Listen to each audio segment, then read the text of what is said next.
وسلم على نبينا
আসসালামু আলাইকুম রহমতুল্লাহি ওয়া বারাকাতুহু। প্রিয় ভাইয়েরা, আমি নগণ্য একজন কোরআনের ছাত্র। এত বিশাল মঞ্চে এত বড় প্ল্যাটফর্মে কথা বলা আমার জন্য সাজে না। তারপরও আমাদের মুরব্বীরা আমাদের ডানে বায়ে বসে আছেন, ওনাদের আদেশক্রমে ওনাদের অনুমতিক্রমে কিছু কথা আজকের এই ঐতিহাসিক প্রোগ্রামে আপনাদের সামনে উপস্থাপন করার চেষ্টা করব। ওমা তৌফিক ইল্লা বিল্লাহ। প্রিয় ভাইয়েরা, 5 দিন ব্যাপী এই তাফসিরুল কোরআনের প্রোগ্রামে অনেক ওলামা হযরত কথা বলেছেন। যারা কোরআন সুন্নাহ থেকে আমাদেরকে কোরআনের কথাগুলো শোনালেন, আমরা যেন সেগুলো আমল করতে পারি, আল্লাহ আমাদেরকে তৌফিক দান করুক। শুরুতে আমাদের নিয়তটাকে খালেস করে নেওয়া দরকার। এই যে গ্যাদারিং, এই যে হিউজ শোডাউন, এগুলো যদি আমাদের নিজেদেরকে পরিবর্তন না করে, তাহলে এতে কোনো লাভ নাই। জোরে বলেন ঠিক কিনা? এই প্রোগ্রাম যদি আমাদের জীবনকে পরিবর্তন করে, আমাদের চিন্তার ডিএনএকে চেঞ্জ করে দেয়, তাহলেই চট্টগ্রামের প্যারেড ময়দান সার্থক। আসুন আমরা চিন্তাকে খালেস করে নেই। আমরা সবাই নিয়ত করি যে যতটুকু কথা আমরা কোরআনের আলোকে শুনবো, আমলের নিয়তে শুনবো ইনশাআল্লাহ। বলেন সবাই। আপনারা সবাই ঠিকঠাক আছেন তো? কখন আসছেন আপনারা? সবাই আসছেন কখন? সকালে, কেউ দুপুরে, 9টায়? আল্লাহ আল্লাহ আল্লাহ। দুপুরের খাবার খাওয়ার সুযোগ হয়েছিল? খান নাই? রোজা রাখছেন? আহা, আমি কি দিয়ে বিদায় দেব আমার এই ভাইগুলোরে? আল্লাহ, তুমি আমার ভাইগুলোরে কবুল করো। ইসলামের পক্ষের এই গণজোয়ারকে আগামীর বাংলাদেশের ইসলামের জন্য তুমি কবুল করো। যেই ভালোবাসা ইসলামের জন্য হয়, যেই গণজোয়ার কোরআনের জন্য হয়, পৃথিবীর কোনো শক্তি দিয়ে সেটাকে আটকানো যায় না। জোরে বলেন ঠিক কিনা? এজন্য গ্রাজুয়ালি, সিস্টেম্যাটিক্যালি, মেথোডোলজিক্যালি আমাদেরকে আগাতে হবে, শুধু আবেগ দিয়ে নয়। বিবেকেরও দরকার আছে না নাই?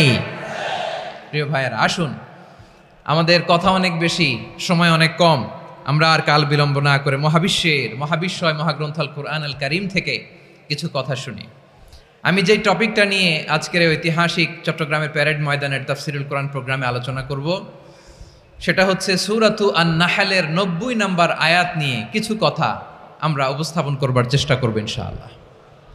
আমার খুতবার শুরুতেই আপনারা মোটামুটি আন্দাজ করে ফেলেছেন যে আমি কি নিয়ে আলোচনা করব, কারণ যে আয়াতটি আমি তেলাওয়াত করেছি, এই আয়াতটি প্রায়শই এই ভূখণ্ডে, এই বাংলাদেশে জুমার দিনে খতিব সাহেবরা দ্বিতীয় খুতবা শেষের দিকে পড়ে না?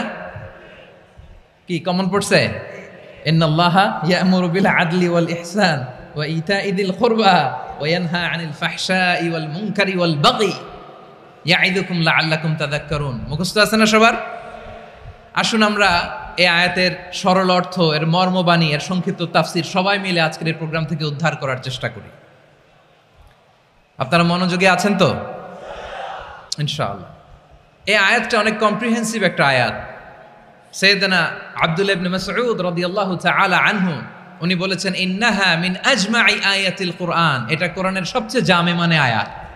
যদিও ছোট্ট আয়াত, অল্প কিছু কথামালা, কিন্তু তিনি বলতেন এটা কোরআনের সবচাইতে জামে মানে সবচেয়ে কম্প্রিহেন্সিভ একটা আয়াত, যেখানে কথা কম, শব্দ কম, কিন্তু এটার দোতনা, এটার আবেদন, এটার মিনিং অনেক বেশি। সুবহানাল্লাহ।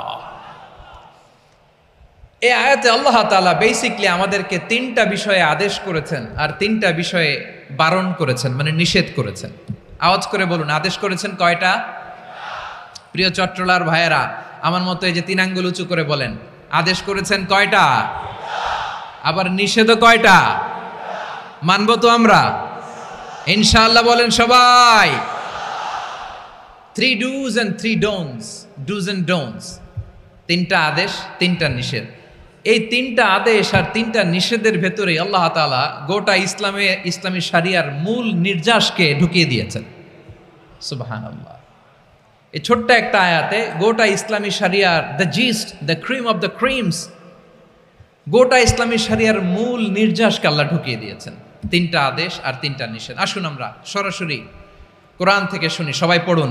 আউযু বিল্লাহি মিনাশ শাইতানির রাজীম। বিসমিল্লাহির রহমানির রহিম। ইন্নাল্লাহা ইয়া'মুরু বিল আদলি ওয়াল ইহসানি ওয়া ইতা'i যিল কুরবা ওয়া ইয়ানহা আনিল ফাহশাই ওয়াল মুনকারি ওয়াল বাগি ইয়া'ইযুকুম লা'আল্লাকুম তাযাক্কারুন।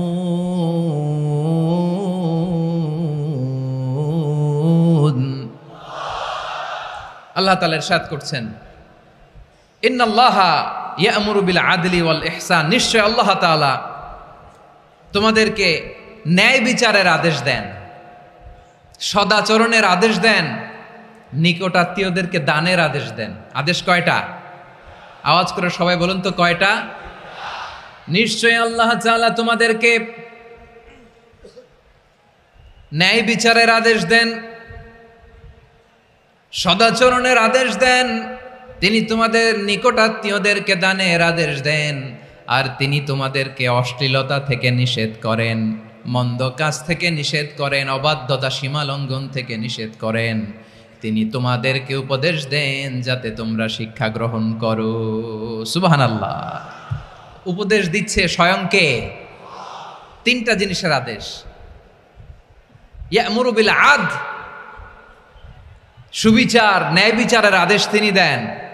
ইহসানের আদেশ দেন, যাতে আমরা ইহসান করি, একে অপরের প্রতি সুবিচার করি, মহানুভবতা দেখায়, অনুগ্রহ দেখায়, আর নিকট আত্মীয়দেরকে যেন আমরা দান করি। এই 3টা আদেশ তিনি দিয়েছেন। আর কোন 3টা জিনিস থেকে তিনি বারণ করেছেন? অশ্লীলতা, ফাহশা, মুনকার, মানে সব মন্দ আর অসৎ কাজ, এগুলো থেকে তিনি আমাদেরকে বারণ করেন। ওয়াল বাগি, অবাধ্যতা, সীমা লঙ্ঘন, এই 3টা কাজ থেকে তিনি আমাদেরকে বারণ করেন। তিনি আমাদেরকে উপদেশ দেন, স্বয়ং আল্লাহ তাআলা আমাদেরকে উপদেশ দেন যাতে করে আমরা শিক্ষা গ্রহণ করি। সুবহানাল্লাহ পড়ে। তাহলে আসুন আমরা ধরে ধরে একটা একটা করে সামনের দিকে আগাই। আল্লাহ তাআলা প্রথমে আমাদেরকে আদেশ দিয়েছেন আদালের। ইন্নাল্লাহা ইয়া'মুরু বিল আদল। আওয়াজ করে বলুন আল আদাল। সবাই পড়ুন আল আদাল। আমরা উর্দু জানি, হিন্দি জানি, অনেকে ইংরেজিও জানি, কিন্তু আরবি শব্দগুলো আমাদের মুখ দিয়ে বেরোতে চায় না। আওয়াজ করে বলুন আল আদাল। মাশাআল্লাহ। ইন্নাল্লাহা ইয়া'মুরু বিল আদল। আল্লাহ তাআলা আমাদেরকে আদলের আদেশ দেন। আদল অনেকে না বুঝলেও আদালত শব্দটা বুঝবেন। আদালত, আদালত, আদালত বুঝেন না? যেখানে বিচার কার্যের ফয়সালা করা হয়, কোর্ট কাচারি আদালত, এটা তো ভেরি কমন। এটা শুনছেন না সবাই? আদালত, যেখানে ন্যায় বিচার হবে, সুশাসন হবে। কিন্তু ভাগ্যের কি নির্মম পরিহাস, ওখান থেকে মিথ্যা সাক্ষী দিয়ে মনমতো রায় দিয়ে দেয়া হয়। এগুলোর পরিবর্তন হওয়ার দরকার আছে না নাই? প্রিয় ভাইয়েরা, আদালত, আল আদল, ইংরেজিতে বলে জাস্টিস, ন্যায় বিচার, সুবিচার, সুশাসন, জাস্টিস, আল আদাল, সব জায়গায় এই জাস্টিস থাকা দরকার। Justice should be prevailed in the society. The mission of all prophet was to uphold the justice. সব নবীর মিশন ছিল এই জাস্টিসকে, আদালকে, সুশাসন আর সুবিচারকে নিশ্চিত করা। পড়েন সুবহানাল্লাহ। And the core message of every divine scripture was to uphold justice. পৃথিবীর সব আসমানি কিতাবের মূল শিক্ষা ছিল এই জাস্টিসকে সমাজে এনশিওর করা, সুবিচার, সুশাসনকে এনশিওর করা। তাহলে প্রিয় ভাইরা, আমরা বুঝতে পারলাম আল আদল শব্দের মানে হচ্ছে ইনসাফ বা সুবিচার বা ন্যায় বিচার। এটা হচ্ছে একটা general meaning, very general meaning. আপনি যদি ইন ডেপথ বুঝতে চান, আরো ভেতরে যান, তাহলে আদল মানে হচ্ছে সমন্বয়, আদল মানে হচ্ছে ভারসাম্য, ব্যালেন্স। আদল মানে হচ্ছে মধ্যম পন্থা। সুবহানাল্লাহ পড়েন। কারণ সব সময় সমান সমান হইলেই সুবিচার হয় না। কথা কি বুঝতেছেন? ইসলামের দ্য কনসেপ্ট অফ আদল, এটা এমন আদল, এটা সব সময় সমান সমান নয়। যখন সমান সমান দেয়া দরকার, ইসলাম সমান সমান দেয়। যখন ব্যালেন্স করা দরকার, চেক এন্ড ব্যালেন্স, সমন্বয়, ভারসাম্য করা দরকার, তখন ইসলাম ভারসাম্য করে দেয়। এটার নাম আদল। সুবহানাল্লাহ। সহজ করে আপনাদেরকে বুঝাই। যেমন ধরুন, একটা পরিবারের 3 জন সদস্য, স্বামী, স্ত্রী আর সন্তান। তাদের সকালবেলার ব্রেকফাস্টে স্বামীর, সকালের নাস্তায় স্বামীর 3টা রুটি লাগে, স্ত্রীর 2টা লাগে, আর সন্তানের 1টা রুটি লাগে। এখন আমি যদি সমান সমান করে আদল করতে চাই, সবাইকে যদি 3টা করে রুটি দেই, তাহলে স্বামী বেচারার জন্য ঠিক আছে? কি বলেন? কথা কি বুঝতেছেন না কষ্ট হয়ে যাচ্ছে? যদি সমান সমানের নিয়মে আগাই, তাহলে 3টা করে যদি রুটি দেই, স্বামীর জন্য ওকে, কিন্তু স্ত্রীর জন্য 1টা বেশি হয়ে যায়। আর সন্তানের জন্য কয়টা বেশি হয়? আচ্ছা, এই তো বুঝতেছেন, মাশাআল্লাহ। আচ্ছা, 2টা করে যদি সবাই রে দেয় সমান সমান নীতিতে, তাহলে স্ত্রীর জন্য, স্ত্রী বেচারির জন্য ঠিক আছে, কিন্তু স্বামীর কয়টা কম পড়ে? আর সন্তানের বেশি হয়ে যায় কয়টা? আচ্ছা, সমান সমান নীতিতে সবাইকে যদি সকালের নাস্তার জন্য 1টা করে রুটি দেই, সন্তানের জন্য ঠিক আছে, কিন্তু স্ত্রী বেচারির কম পড়ে কয়টা? স্বামীর কম পড়ে কয়টা? 2টা। কথা কি বুঝতেছেন? আর আমি যদি স্বামীকে দেই 3টা, স্ত্রীকে দেই 2টা, আর সন্তানকে দেই 1টা, তাহলে কারো অপচয় হবে না। যার যতটুকু দরকার ঠিক ততটুকুই কাজে লাগবে। চিল্লায় বলেন ঠিক কিনা? এটাই হচ্ছে ইসলামের আদল, যেখানে যার যতটুকু দরকার তাকে সেখানে ঠিক ততটুকু দিয়ে দেওয়ার নামই হচ্ছে আদল। চিল্লায় পড়েন আল্লাহু আকবার। রব্বুল আলামিন বলেন, ইউসিকুমুল্লাহু ফি আওলাদিকুম লিযযাকারি মিসলু হাযযিল উনসায়াইন। আল্লাহ তোমাদেরকে ওসিয়ত করেন, তোমাদেরকে আদেশ দেন, উত্তরাধিকার সম্পদ যখন বন্টন হবে, ছেলেরা যতটুকু পাবে, মেয়ে পাবে তার অর্ধেক। সুবহানাল্লাহ বলেন। দেখেন, ছেলে যদ্দূর, মেয়ে অর্ধেক, ছেলে ডবল পাবে। আপাত দৃষ্টিতে মনে হয় এখানে অবিচার হয়েছে, কিন্তু আসলে কি অবিচার হয়েছে? আপনি বিয়ের ক্ষেত্রে যান, ওইখানে আবার ছেলে মোহরানা দেয়, মেয়ে সেখানে মোহরানা পায়। তাহলে চেক এন্ড ব্যালেন্স, ভারসাম্য, ব্যালেন্স, মধ্যম পন্থা এখানে আছে না নাই? এটাই হচ্ছে ইসলামের আদল। আল্লাহ তাআলা এই আদলের আদেশ দিয়েছেন, সুবিচার, ন্যায় বিচার, সুশাসন এবং ভারসাম্যের আদেশ দিয়েছেন। প্রিয় ভাইয়েরা, একটি শান্তিময় সমাজ, একটা সমৃদ্ধ সমাজ, একটা মানবিক সমাজ যদি আমরা পেতে চাই, এই আয়াতের মধ্যে যতগুলো পয়েন্ট আছে সবগুলোর বাস্তবায়ন লাগবে। কথা বুঝতে পেরেছেন? বলেন, আওয়াজ করে বলেন, আমরা একটা শান্তির সমাজ চাই কি চাই না? আমরা একটা সমৃদ্ধ বাংলাদেশ চাই কি চাই না? আমরা একটা মানবিক বাংলাদেশ চাই কি চাই না? এই আয়াতে আল্লাহ তাআলা একটা মানবিক সমাজের রূপরেখা টেনেছেন। তার প্রথম কথা হচ্ছে, ইন্নাল্লাহা ইয়ামুরু বিল আদল। আল্লাহ তাআলা তোমাদেরকে আদলের নির্দেশনা দেয়, সুবিচার, সুশাসনের নির্দেশনা দেয়। যে সমাজে আদল থাকে না, সেই সমাজে জুলুম মানুষের ঘাড়ে চেপে বসে। আদলের বিপরীত হচ্ছে জুলুম। আদলের বিপরীত কি? জুলুম বা জাওর, অত্যাচার, অবিচার, বৈষম্য। এই যে বৈষম্য বিরোধী ছাত্র আন্দোলন কমন পড়ছে? এই যে একজন সমন্বয়ক তো দেখা করলো আমার সাথে। জুলুম মানে হচ্ছে বৈষম্য। বৈষম্যের স্থান ইসলামে নাই, অবিচারের স্থান ইসলামে নাই, জুলুমের স্থান ইসলামে নাই। আল্লাহ তাআলা বলেন যে আমি জুলুমকে নিজের জন্য হারাম করেছি এবং তোমাদের জন্য হারাম করেছি।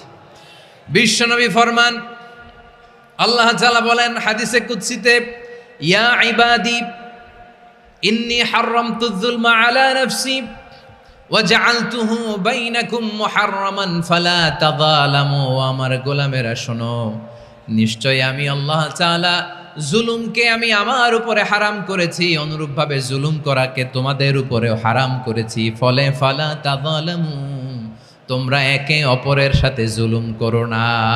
নির্দেশনাটা কার? খবরদার, জুলুমের সাথে আমাদের কোনো সম্পর্ক নাই। আল্লাহ তাআলা আদলের আদেশ দিয়েছেন, আদালতের আদেশ দিয়েছেন, সুশাসনের ন্যায় বিচারের আদেশ দিয়েছেন। ইন্নাল্লাহা ইয়ামুরু বিল আদল, আমাদেরকে আদল প্রতিষ্ঠা করতে হবে। জুলুমের সাথে ইসলামের কোনো সম্পর্ক নাই। আল্লাহ তাআলা জালিমদের জন্য কঠিন শাস্তি প্রস্তুত করে রেখেছেন। যারা এই আদলকে ভুলুণ্ঠিত, কখন রাত কিচ্ছু জানে না, কখন দিন কখন রাত কিছু জানে না, বছরের পর বছর কেটে গিয়েছে। এক্সট্রা জুডিশিয়াল কিলিং এর কোনো হিসাব নাই, বিচার বহির্ভূত হত্যা, এনফোর্স ডিসঅ্যাপিয়ারেন্স, গুম, যেটা সবচাইতে বড় মানবতা বিরোধী অপরাধ। কত মানুষ যে গুম হয়েছে তার কোনো ইয়ত্তা নাই। যেই ফ্যামিলির সদস্য গুম হয়েছে তারা কি ওই লোকটার জন্য মাগফিরাতের দোয়া করবে নাকি সুস্বাস্থ্যের দোয়া করবে তারা নিজেরাও জানতো না, কারণ জানে না ও বেঁচে আছে না মরে গেছে। আহা, বিডিআর নওজোয়ানদের যারা ছাড়া পেল দেখলাম, বিনা অপরাধে, কোনো অন্যায় ছাড়া, অপরাধ ছাড়া তাদের জীবন থেকে, তাদের তারুণ্যের, তাদের যৌবনের 15 বছর, 16 বছর, 17 বছর নাই। 6 মাস বয়সের ছোট বাচ্চাকে রেখে জেলে গেছে। 6 মাসের মেয়ে বেরোয় দেখে মেয়ের বয়স 17 বছর। মেয়ে বাবারে চিনে না, বাবা মেয়েরে চিনে না। মেয়েকে এখন বিয়ে দিয়ে আরেক ছেলের হাতে তুলে দিবে। মেয়ের শৈশব বাবা দেখে নাই, মেয়ের কৈশোর বাবা দেখে নাই, মেয়ের তারুণ্য দেখে নাই। আরেক যুবককে দেখলাম 14 বছরের 14 দিনের সংসার, 2 সপ্তাহের সংসার শেষে জেলে গেছে। কত যুবকের যে স্ত্রী চলে গিয়েছে ফ্যামিলি ছেড়ে, কারণ জানে না তো কবে আসবে, কি হবে, কেউ জানতো না। দাম্পত্য জীবনের মাত্র 14 দিনের স্মৃতি, এই স্মৃতিকে আঁকড়ে ধরে এক বোন 16টা বছর, 17টা বছর কাটিয়ে দিয়েছে। আমি নিউজটা দেখে ভাবলাম, আমার এই বোনের প্রতিটি দিন কিভাবে কেটেছে, প্রতিটি রাত কিভাবে কেটেছে, প্রতিটি ক্ষণ কিভাবে কেটেছে। বিশ্বনবী বলেছেন, ইত্তাকি দাওয়াতাল মাজলুম ফাইন্না লাইসা বাইনাহু ওয়া বাইনাল্লাহি হিজাব। মাজলুমের কান্নাকে ভয় করো, কারণ মাজলুমের কান্না আর আল্লাহর মাঝে কোনো পর্দা থাকে না। আমরা আর এরকম কোন জুলুম বাংলাদেশে দেখতে চাই না। জোরে বলেন ঠিক কিনা? আর কেউ নতুন করে জালিম হোক আপনারা চান? আবার নতুন করে কেউ ফ্যাসিস্ট হোক আপনারা চান? এক দল আরেক দলকে নিশ্চিহ্ন করার রাজনীতিতে মেতে উঠুক এটা আপনারা চান? আমরা বাংলাদেশকে আদল দিয়ে সাজাতে চাই। আমরা এই 56,000 বর্গ মাইলের প্রতিটা ইঞ্চি মাটিকে কোরআনের আইন দিয়ে সাজাতে চাই। রাজি আছেন আপনারা? কারা কারা রাজি দেখান হাত তুলে আল্লাহকে।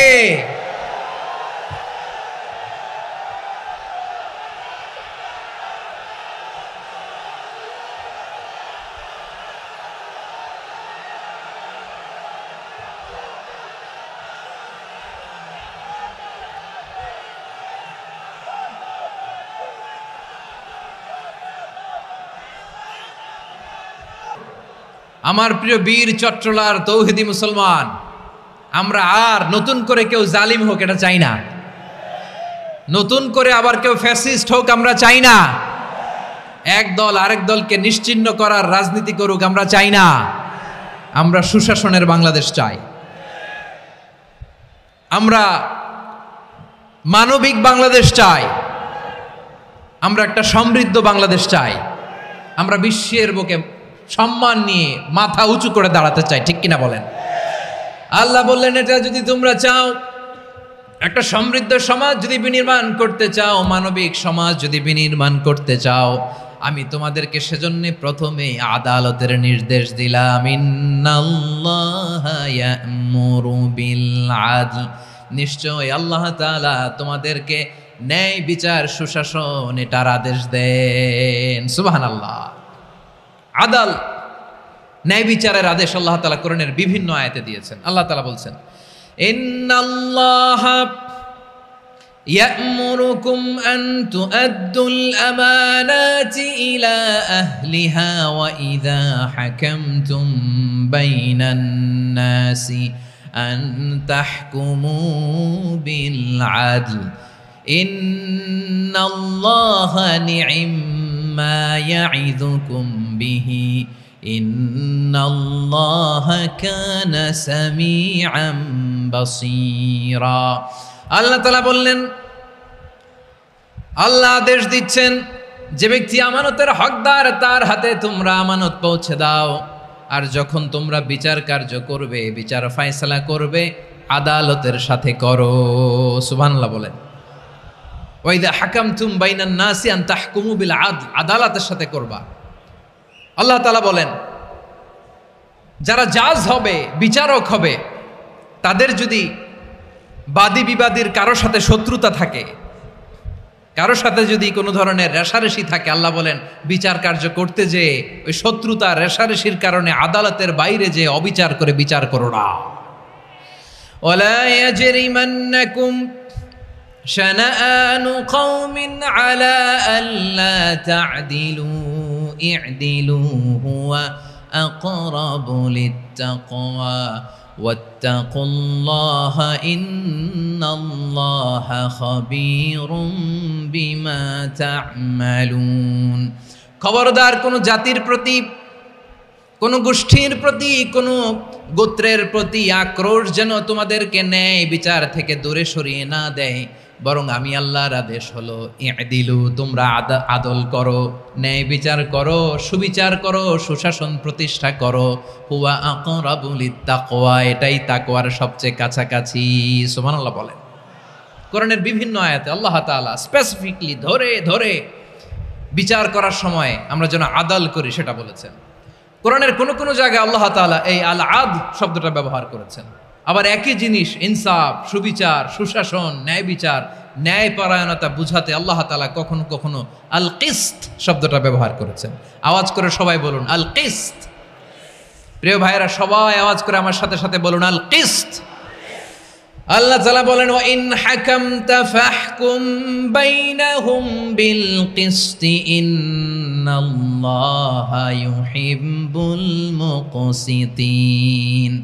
যখন তুমি বিচার করবে, বিশ্বনবীকে উদ্দেশ্য করে অ্যাড্রেস করে বললেন, নবী হে, ইহুদিরা কোনো বিষয়ে মীমাংসার জন্য যদি আপনার দরবারে আসে, যদি বিচার করতে হয়, খবরদার অবিচার করবেন না। ফয়সালা যেটা করবেন কিসতের সাথে করবেন, ন্যায় পরায়ণতার সাথে করবেন, কারণ ইন্নাল্লাহা ইউহিব্বুল মুকসিতিন, নিশ্চয় আল্লাহ রাব্বুল ইজ্জাত ন্যায় পরায়ণশীলদেরকে বড্ড ভালোবাসেন। সুবহানাল্লাহ বলেন। ন্যায় পরায়ণ লোকদেরকে আল্লাহ তাআলা বড্ড ভালোবাসেন। অন্য আয়াতে আল্লাহ তাআলা বলছেন, وَنَضَعُ الْمَوَازِينَ الْقِسْطَ لِيَوْمِ الْقِيَامَةِ فَلَا تُظْلَمُ نَفْسٌ شَيْئًا। আমি কিয়ামতের দিন ন্যায় পরায়ণতার মানদণ্ড স্থাপন করব, যেটাকে আমরা মিজানের পাল্লা বলি। আল্লাহ বলেন, ন্যায় বিচারের মানদণ্ড কিয়ামতের ময়দানে আমি আল্লাহ স্থাপন করব। সেদিন কারো প্রতি বিন্দু পরিমাণ, এক চুল পরিমাণ অবিচার করা হবে না, কোনো অবিচার করা হবে না। সেদিন সুশাসন হবে, সুবিচার হবে, ন্যায় পরায়ণতার সাথে বিচার হবে। আওয়াজ করে পড়েন আল্লাহু আকবার। তাহলে প্রিয় ভাইরা, যে তিনটি বিষয়ে আল্লাহ তাআলা আমাদেরকে আদেশ দিয়েছেন, তার প্রথমটা হচ্ছে আদালত, ইনসাফ, সুবিচার, ন্যায় বিচার। এটা আমরা চাই কি চাই না? বিশ্বনবী ন্যায় বিচার, ন্যায় পরায়ণতা, সুশাসন প্রতিষ্ঠিত করেন কি করেন নাই? আপনারা বিশ্বনবীর সিরাত যারা পড়েছেন, আপনি দেখবেন বিশ্বনবীর সিরাতের পরতে পরতে, বাঁকে বাঁকে, সিরাতের বাঁকে বাঁকে এই আদালতের নমুনা মেলে। সুবহানাল্লাহ বলেন। ছোট্ট একটা নমুনা রাসূল সাল্লাল্লাহু আলাইহি ওয়াসাল্লামের আসিরা আল আতরা থেকে ছোট্ট একটা নমুনা আপনাদের খেদমতে এখানে উপস্থাপন করি। বিশ্বনবী সাল্লাল্লাহু আলাইহি ওয়াসাল্লাম মক্কা বিজয় করলেন ৮ম হিজরিতে। মক্কা বিজয় শেষে তিনি কয়েক সপ্তাহ মক্কাতে অবস্থান করলেন। ইন দ্য মিন টাইম মক্কার একটা ভেরি প্রেস্টিজিয়াস এন্ড ডিগনিফাইড ফ্যামিলির নারী চুরিতে ধরা পড়ল। কিসে ধরা পড়ল? সবাই বলেন কিসে? আমাদের সমাজে আসেনি এটা? আছে? ছোট না বড়? হ্যাঁ, হিসাব করে শেষ করা যায় না। ৩.৫ লাখ কোটি টাকা নাই উন্নয়ন প্রকল্পের নামে। উন্নয়ন প্রকল্পের নামে ৩.৫ লাখ কোটি টাকা নাই। ৩.৫ লাখ কোটি টাকা লিখতে পারবেন আপনি? এক টানে লিখতে পারবেন? বুঝতেছেন কত বড় সংখ্যা? হ্যাঁ, বনু মাখজুমিয়া গোত্রের এক নারী মক্কায় চুরিতে ধরা পড়ল। বলেন তো চুরি করলে বিধান কি? কি কাটতে হবে? চুরির বিধান হলো হাত কেটে দাও, তাও সেটা গোপনে নয়, প্রকাশ্যে জনসম্মুখে হাত কেটে দাও। বনু মাখজুমিয়া গোত্রের নারী যখন চুরিতে ধরা পড়লো, সাহাবারা চিন্তায় পড়ে গেলেন।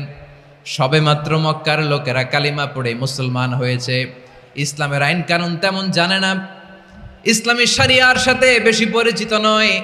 এখন যদি বিশ্বনবী চুরির যেই বিধান এটা যদি কায়েম করে হাত যদি কেটে দেয়, না জানি মক্কার লোকেরা আবার বিগড়ে যায়, না জানি মক্কার লোকেরা আবার মুরতাদ হয়ে যায়, না জানি মক্কার লোকেরা ইসলাম থেকে দূরে সরে যায়।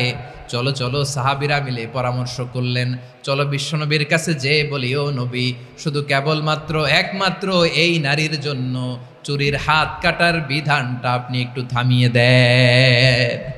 চুরির হাত কাটার যে বিধান এখানে একটু রহিত করে দেন, বাকিগুলা কইরেন, মদিনাতে যে চলবে, কিন্তু মক্কায় এবারের জন্য মাফ করে দেন।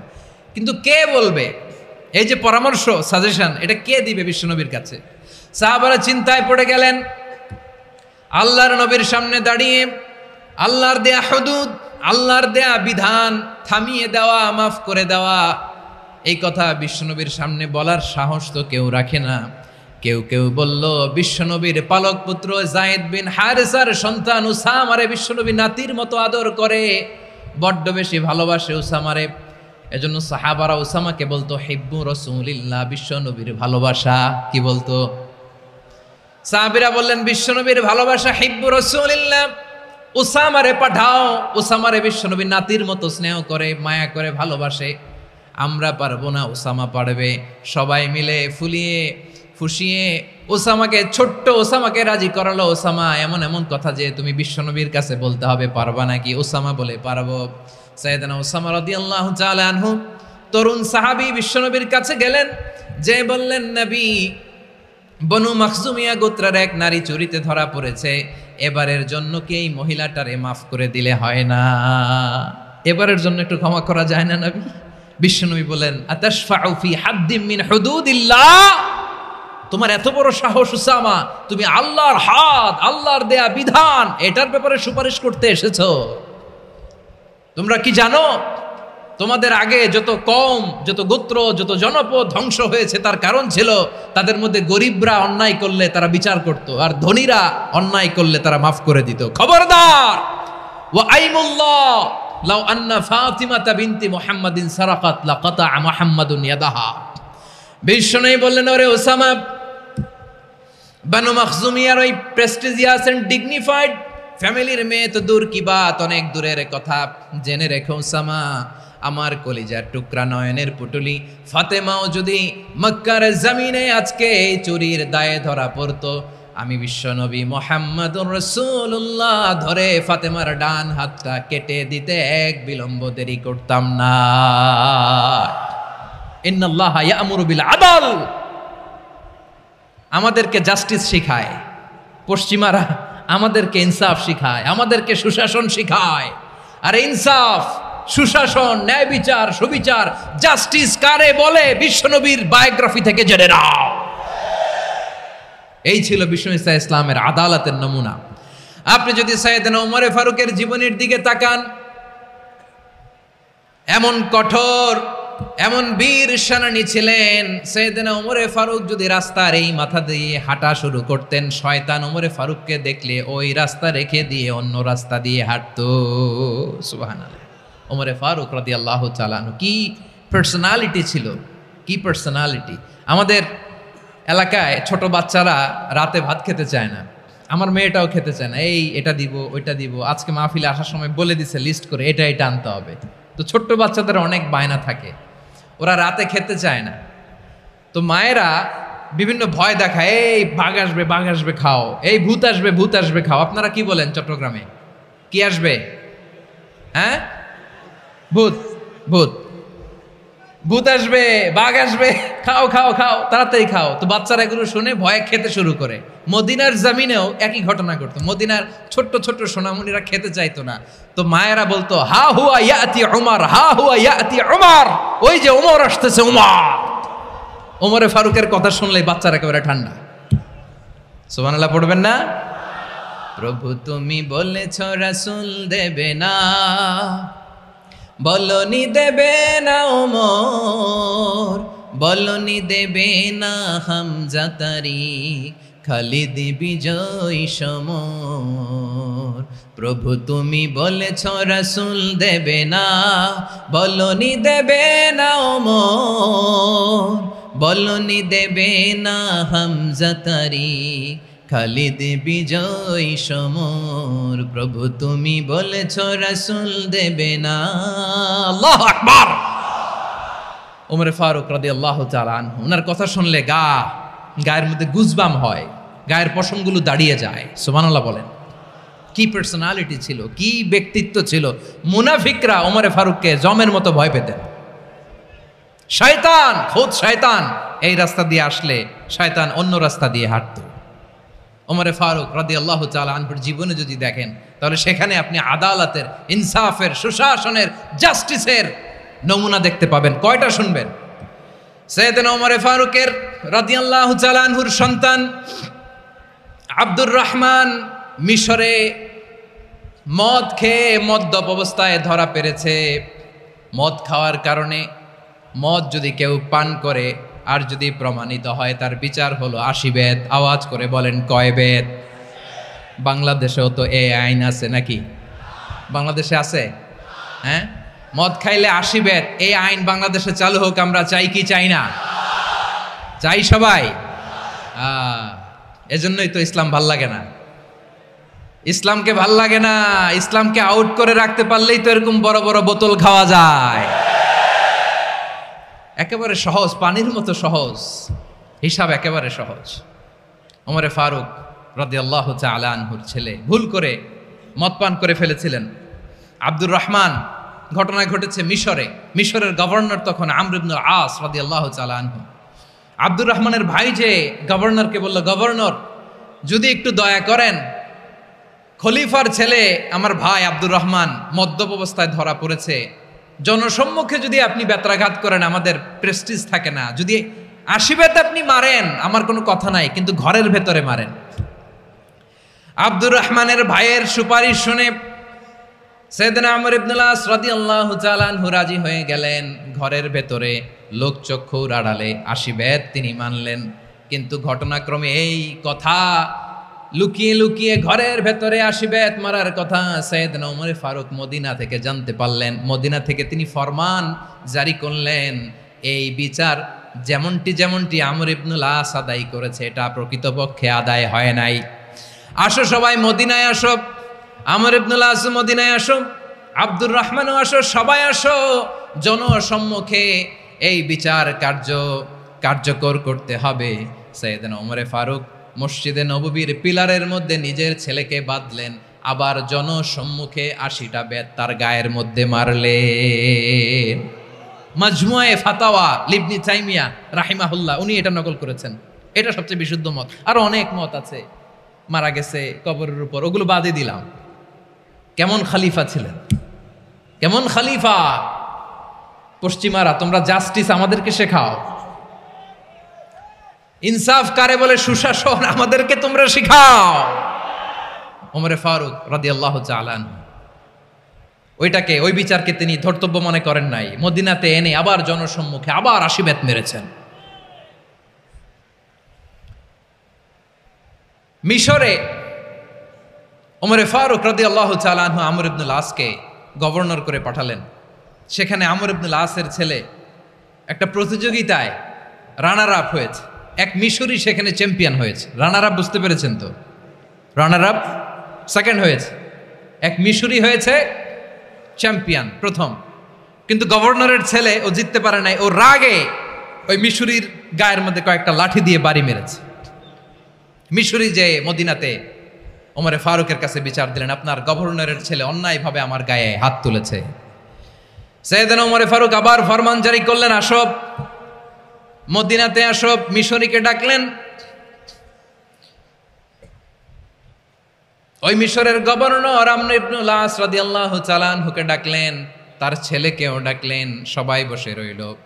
আমর ইবনুল আস রাদিয়াল্লাহু তাআলা আনহু মাথা নিচু করে বসে আছেন, লজ্জায় কাচুমাচু। হায় হায়, আজকে আমার ছেলের কারণে আমিরুল মুমিনিন খলিফাতুল মুসলিমিন ওমরে ফারুকের কাছে আমি জনসম্মুখে লজ্জিত হচ্ছি। সাইয়েদনা ওমরে ফারুক বললেন, এই নাও লাঠি, গভর্নরের ছেলে তোমার মাথার মধ্যে যতগুলো বাড়ি মেরেছে আজকে জনসম্মুখে তুমি অতগুলা বাড়ি মারো। মিশরি বলে, থাক, আপনি যে ডেকে আনছেন সবার সামনে এটা বলছেন, এতেই আমি খুশি। আল্লাহু আকবার। আপনার মহানুভবতা দেখে আমি খুশি, আর অপমানের দরকার নাই। ওমরে ফারুক বলে, না, খবরদার, এই কথা মিশরি তুমি বলো না, মারো, যতগুলা বাড়ি মেরেছে মারো। বাধ্য হয়ে মিশরি আমর ইবনুল আসের সামনে ওনার কলিজার টুকরা সন্তানের মাথার মধ্যে বাড়ি মারতে আরম্ভ করলেন। ঠিক যতগুলা বাড়ি গভর্নরের ছেলে আমর ইবনুল আসের ছেলে মিশরির গায়ে মেরেছিল, মাথায় মেরেছিল, মিশরি গুনে গুনে ততটা মারলেন। এই দৃশ্য দেখে ওমরে ফারুক রেগে মেগে আগুন, রাগের চোটে রাগ সামলাতে না পেরে আর নিজেকে সামলাতে না পেরে মিশরিরে বললেন, ছেলেরে মারা শেষ হয়ে গেলে এবার বাবার টাক মাথার মধ্যে কয়েকটা বাড়ি মার। রাগের চোটে, আউট অফ অ্যাঙ্গার, রাগের চোটে, যে আমার পাঠানো গভর্নর আমর ইবনুল আস তার ছেলেকে কেন আদব তারবিয়া কেন শিক্ষা দিতে পারে না। ছেলেরে মারা হইলে এবার আমর ইবনুল আসের মাথার মধ্যে দুইটা মারো। এটা রাগে বলেছেন, এটা শাস্তি হিসেবে না। সুবহানাল্লাহ পড়ে। তোমরা আমাদেরকে সুশাসন শিখাও, আমাদেরকে সুশাসন শিখাও। বিশ্বনবী বলেন, আদল এটা যেন তেন বিষয় না, এটা দিয়েই মানবিক সমাজ গড়তে হবে। আল্লাহ তাআলা কিয়ামতের কঠিন ময়দানে, যেদিন স্বামী স্ত্রীকে চিনবে না, স্ত্রী স্বামীকে দেখে পালিয়ে যাবে, বন্ধু বন্ধুরে চিনবে না, পীর সাহেব মুরিদরে চিনবে না, মুরিদ পীর সাহেবরে চিনবে না, দলের কর্মী তার নেতারে চিনবে না, নেতা তার কর্মীরে চিনবে না, বন্ধু বন্ধুরে দেখে পালাবে। এই কঠিন মুহূর্তে সূর্যটা মাথার কাছে চলে আসবে, জমিনটা তামার জমিন হবে, আজকের জমিনের মতো নয়। মানুষ ঘর্মাক্ত, ক্লান্ত, শ্রান্ত মাথার মগজগুলো কানের ছিদ্র আর নাকের ছিদ্র দিয়ে বেয়ে বেয়ে পড়বে। বিশ্বনবী ফরমান, কিয়ামতের ওই কঠিন ময়দানে 7 শ্রেণীর ব্যক্তিকে রব্বুল আলামিন তার আরশের নিচে ছায়া দিবেন। তার মধ্যে প্রথম শ্রেণীর ব্যক্তি হলো ইমামুন আদিল। ইমামুন আদিল, ন্যায়পরায়ণ শাসক, যে ইনসাফের সাথে বিচার করে, যে জাস্টিস সমাজে সার্ভ করে, যে সুশাসন নিশ্চিত করে, ওই ইমামুন আদিল। আদিল শব্দটা বুঝছেন না? ইন্নাল্লাহা ইয়া'মুরু বিল আদল, পাইছেন? আদিল।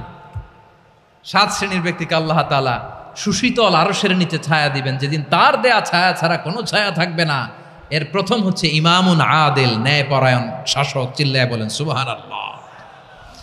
আবার বিশ্বনবী বললেন, ইন্নাল মুকসিতিনা ইনদাল্লাহি আলা মানাবিরা মিন নূর আন ইয়ামিনির রহমান। কিয়ামতের দিন যারা ন্যায়পরায়ণ হিসেবে আল্লাহর সামনে দাঁড়াবে, কিয়ামতের দিন রব্বুল আলামিন তার আরশের ডান দিকে ওই ন্যায়পরায়ণ লোকদের জন্য আরশের ডান দিকে একটা নূরের মিম্বারে তাদেরকে বসার সুযোগ করে দিবে।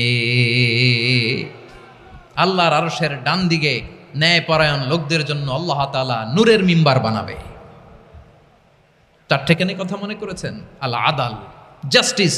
ইন্নাল্লাহা ইয়া'মুরু বিল আদল। আল্লাহ তাআলা এই আদালতের নির্দেশনা দেয়, সুবিচার, সুশাসন। প্রিয় ভাইয়েরা, এটা আমরা বাংলাদেশে চাই কি চাই না?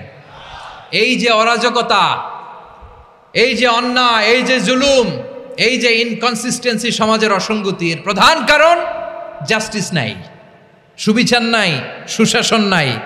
শেষবারের মতো আওয়াজ করে বলেন তো, আমরা বাংলাদেশে আদল চাই কি চাই না?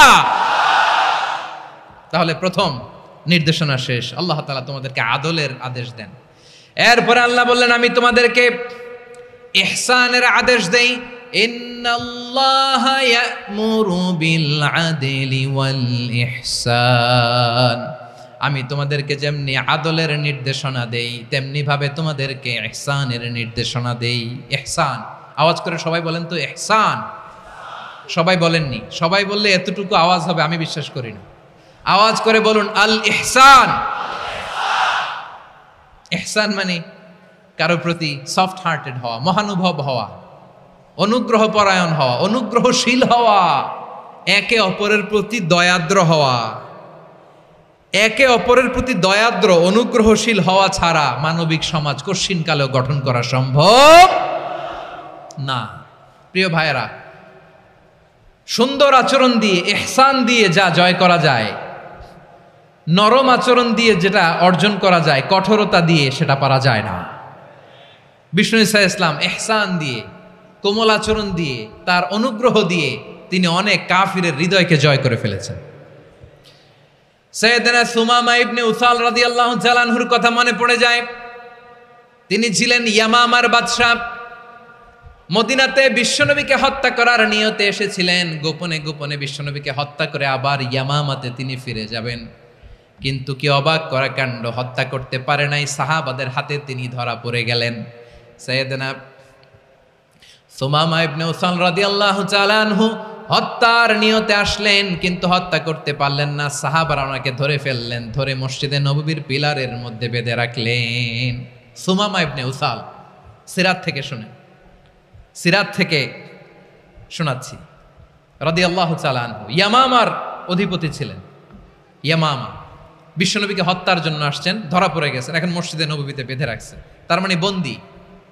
তো এখন স্ট্যাটাস কি? বন্দী, ক্যাপটিভ। তো বিষ্ণু ঈসা ইসলাম সাহাবাদেরকে বললেন, তার খোঁজ খবর নিও, সুমামা ইবনে উসালের খোঁজ খবর নিও। সাহাবার বলেন, ইয়া রাসূলুল্লাহ, আপনাকে হত্যা করতে এসেছে, তার তো কঠিন ক্যাপিটাল পানিশমেন্ট হওয়া দরকার, কঠিন শাস্তি হওয়া দরকার। বিশ্বনবী বললেন, না, আমি যেটা জানি তোমরা সেটা জানো না, তোমরা সুমামার সাথে ভালো আচরণ করো। বিশ্বনবী সুমামার কাছে গেলেন।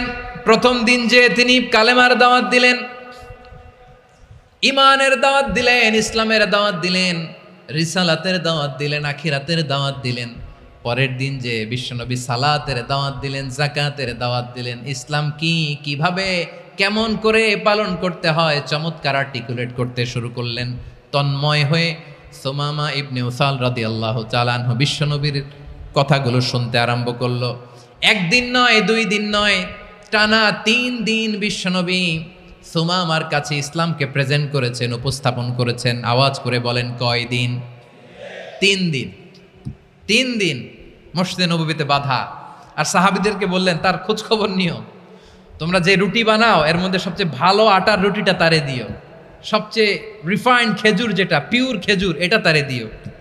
আর বিশ্বনবী নিজের উট থেকে দুধ দহন করে ওনার বাড়ির এক কর্মচারীকে বলেছেন, দুধ দহন করে সুমামার জন্য নিয়ে যেও। সুবহানাল্লাহ পড়বেন না? সবাই তো অবাক, ইয়ামামা থেকে আসছে নবীকে হত্যা করতে, বিশ্বনবী দেখে তারে জামাই আদর করে, তাকে মজার মজার খাবার দিও, দুধ দিও, আদর আপ্যায়ন করো। 1 দিন নয়, 2 দিন নয়, টানা 3 দিন বিশ্বনবী এভাবে সুমামার কাছে যেয়ে ইসলামকে প্রেজেন্ট করতে আরম্ভ করলেন, ইসলামকে উপস্থাপন করতে শুরু করলেন। আর তাকে চমৎকার এন্টারটেইনমেন্ট, আপ্যায়ন দিতে আরম্ভ করলেন। টানা 3 দিন যখন ইসলামের দ্য বিউটিজ অফ ইসলাম, ইসলামের সুমহান বাণী, সৌন্দর্য তার কাছে উপস্থাপন শেষ, তাকে আপ্যায়ন শেষ, বিশ্বনবী বললেন সাহাবেদেরকে, যাও এবার সুমামার হাতের পায়ের রশি দুটো খুলে দাও। তারা বললেন, ইয়া রাসূলুল্লাহ, কি বলেন আপনি? ও তো হত্যাকারী, সুযোগ পায় নাই, আপনারে মারতে পারে নাই, ছেড়ে দিলে আবার ও আপনার উপর তলোয়ার নিয়ে ঝাঁপিয়ে পড়বে। নবী, এই সিদ্ধান্ত আপনি নিতে যাবেন না। বিশ্বনবী বললেন, যেটা বলেছি সেটা করো, সুমামার রশিগুলো ছেড়ে দাও, সুমামার হাতে পায়ের রশিগুলো যে তোমরা খুলে দাও। সাহাবারা তর্ক জুড়ে দিলেন, লা ইয়া রাসূলুল্লাহ, এমনটা করবেন না, তো ভয়ঙ্কর ভয়ঙ্কর খুনি, কি জানি কি হয়ে যায়। বিশ্বনবী বললেন, না, তার হাতে পায়ের রশিগুলো খুলে দাও। সাহাবারা বিশ্বনবীর কথা মতো তার হাতে পায়ের রশিগুলো খুলে দিল। সুমামা মুহূর্তের মধ্যে মসজিদে নববী থেকে বের হয়, ইয়ামামায় ফিরে না যে মসজিদে নববীর পাশে একটা খেজুর বাগান ছিল, সেখানে চলে গেলেন। সেখানে একটা ছোট্ট কুয়া ছিল, কুয়ার পানি দিয়ে তিনি গোসল করলেন। সুবহানাল্লাহ পড়েন। কুয়ার পানি দিয়ে গোসল করে মসজিদে নববীর সামনে এসে বিশ্বনবী এবং সাহাবাদের সামনে দাঁড়িয়ে সাব্বাবা উঁচু করে বললেন, আশহাদু আল্লা ইলাহা ইল্লাল্লাহ ওয়া আশহাদু আন্না মুহাম্মাদান আবদুহু ওয়া রাসূলুহু। আল্লাহু আকবার। আমি সাক্ষ্য দিচ্ছি আল্লাহ ছাড়া কোনো ইলাহ নাই, আর মুহাম্মদ আল্লাহ তাআলার প্রেরিত বান্দা এবং রাসূল। প্রিয় ভাইয়েরা, ইহসান দিয়ে যা জয় করা যায়, কঠোরতা দিয়ে সেটা কঠিনকালেও জয় করা যায় না। আওয়াজ করে বলেন ঠিক কি না? এবার সুমামা দাঁড়িয়ে বলে, ওগো নবী, আমি তো কালিমা পড়ে মুসলমান হয়ে গেলাম, এবার শোনেন, এই মুহূর্তের আগে আপনার চেহারার চাইতে নিকৃষ্ট কোনো চেহারা আমার কাছে ছিল না, কিন্তু শাহাদা পাঠ করার পরে আপনার চেহারার চাইতে উত্তম শ্রেষ্ঠ কোনো চেহারা আমার কাছে আর নাই। ও নবী, আজকের দিনের আগে ইসলাম ধর্মের চেয়ে নিকৃষ্ট অপছন্দনীয় কোনো ধর্ম আমার কাছে ছিল না, কিন্তু এই মুহূর্ত থেকে ইসলামের চেয়ে সেরা শ্রেষ্ঠ পছন্দনীয় কোনো ধর্ম আমার কাছে নাই।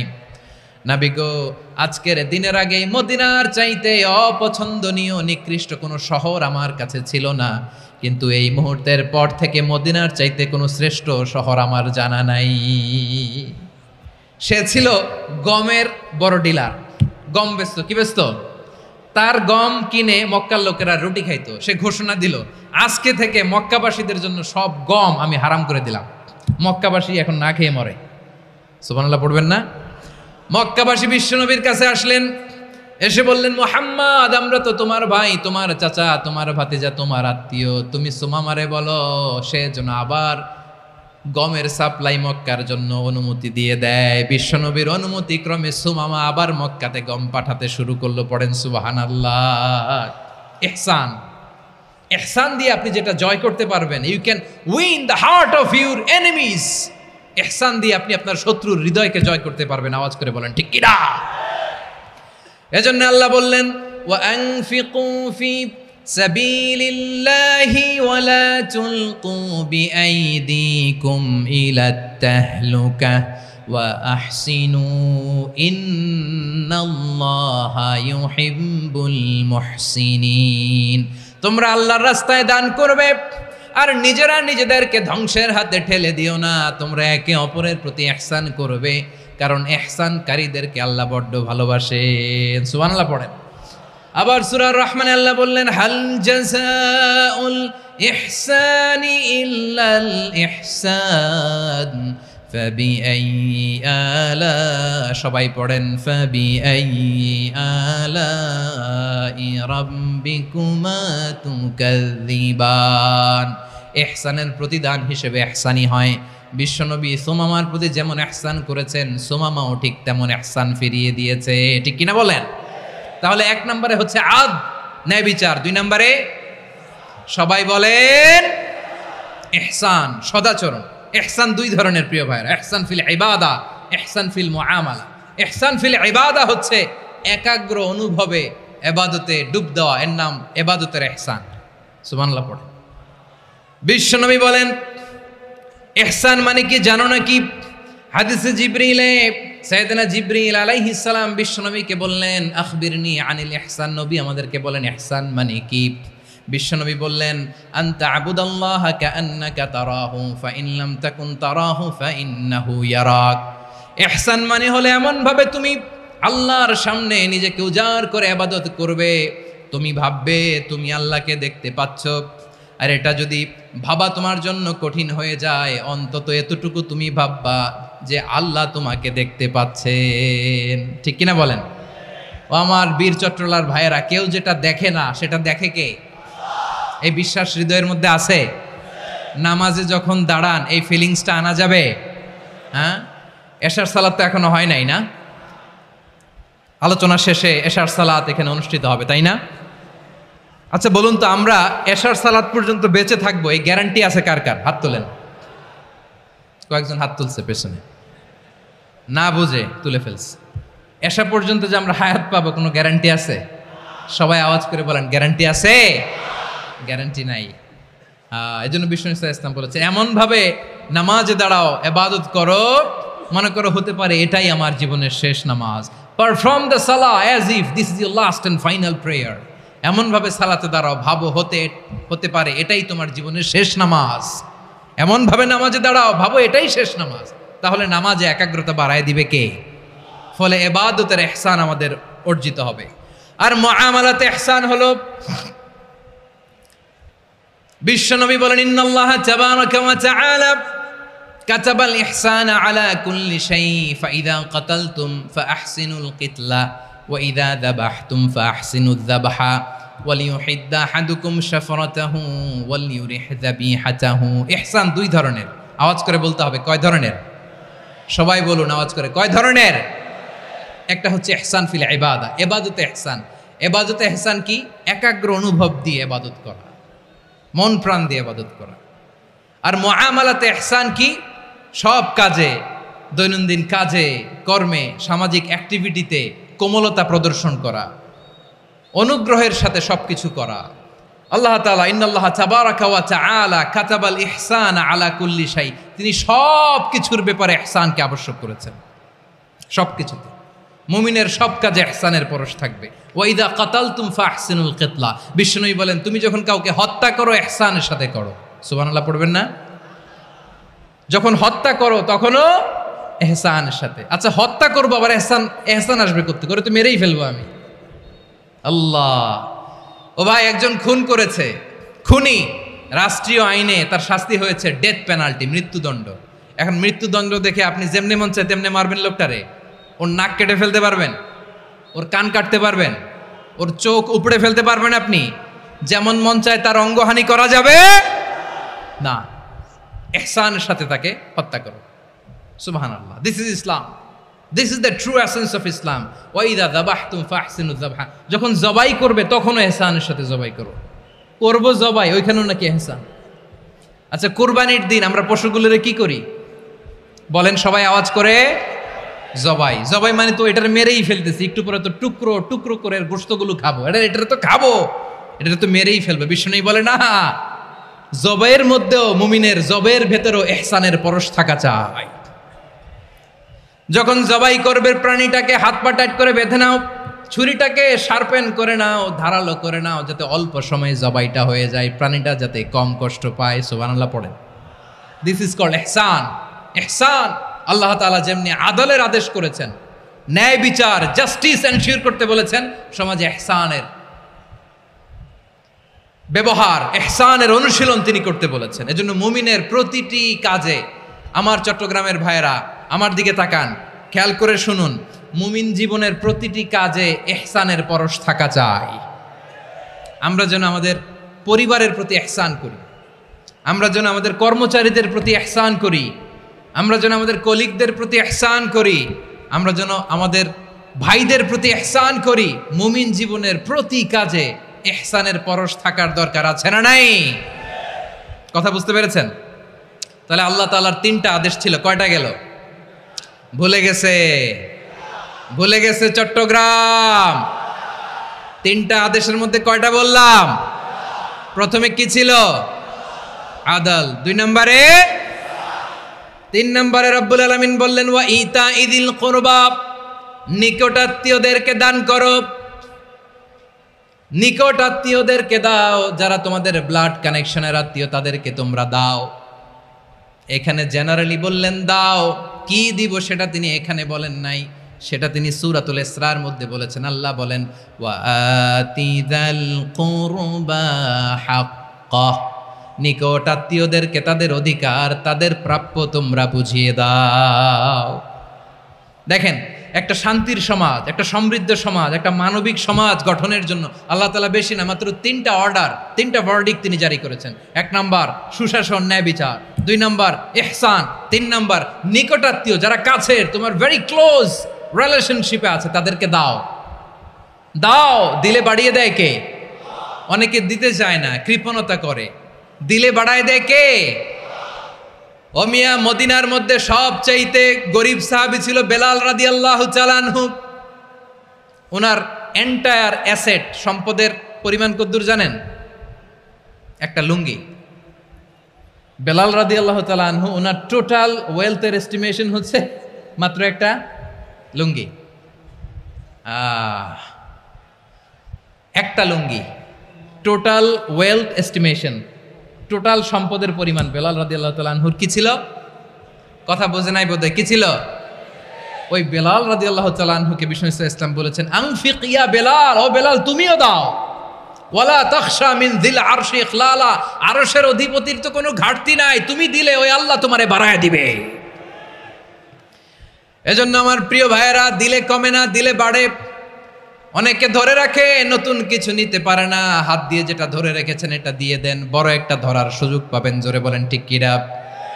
ধরেন 5 কেজি ওজনের একটা ধরে রাখছেন, এখন 10 এটা না ছাড়লে 10 কেজি ধরতে পারবেন আপনি? আচ্ছা 10 কেজির জিনিস একটা আছে হাতে, ওইটা যদি ছেড়ে দেন তাইলেই না 15 কেজি ধরতে পারবেন? কথা বলেন ঠিক কিনা? তাহলে দিলে বাড়িয়ে দেয় কে? রব্বুল আলামিন বললেন 3 নাম্বার আদেশ হলো তোমাদের প্রতি সমাজটারে কেমন করে মানবিক সমাজ, সুন্দর সমাজ গড়বা। 3 নাম্বার আদেশ হলো ওয়া আতিদাল কুরবা হাক্কা, নিকটাত্মীয়দেরকে তাদের প্রাপ্য বুঝিয়ে দাও। এই নিকটাত্মীয়দেরকে তাদের অধিকার বুঝিয়ে দেওয়া, প্রাপ্য বুঝিয়ে দেওয়াতে আমাদের গাফলতি আছে না নাই? চট্টগ্রামে নাই? মাশাআল্লাহ আছে, আছে।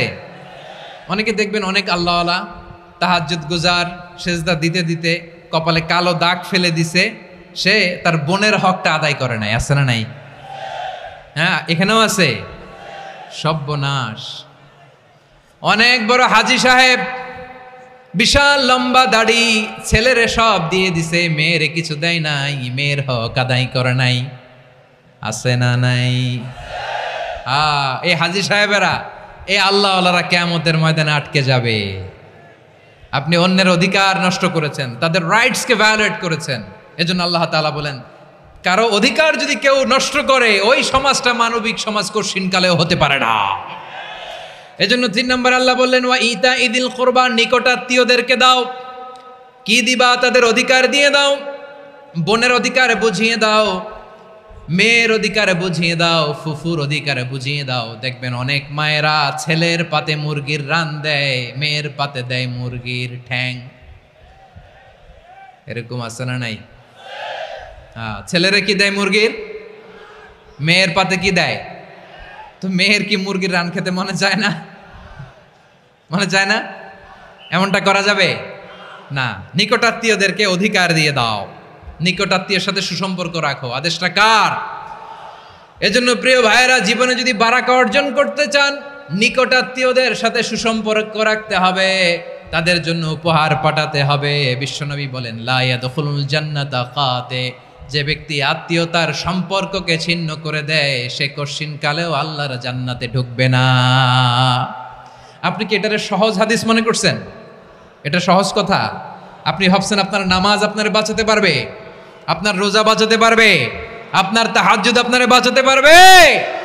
আপনি অধিকার নষ্ট করলে কিছুই আপনারে বাঁচাতে পারবে না।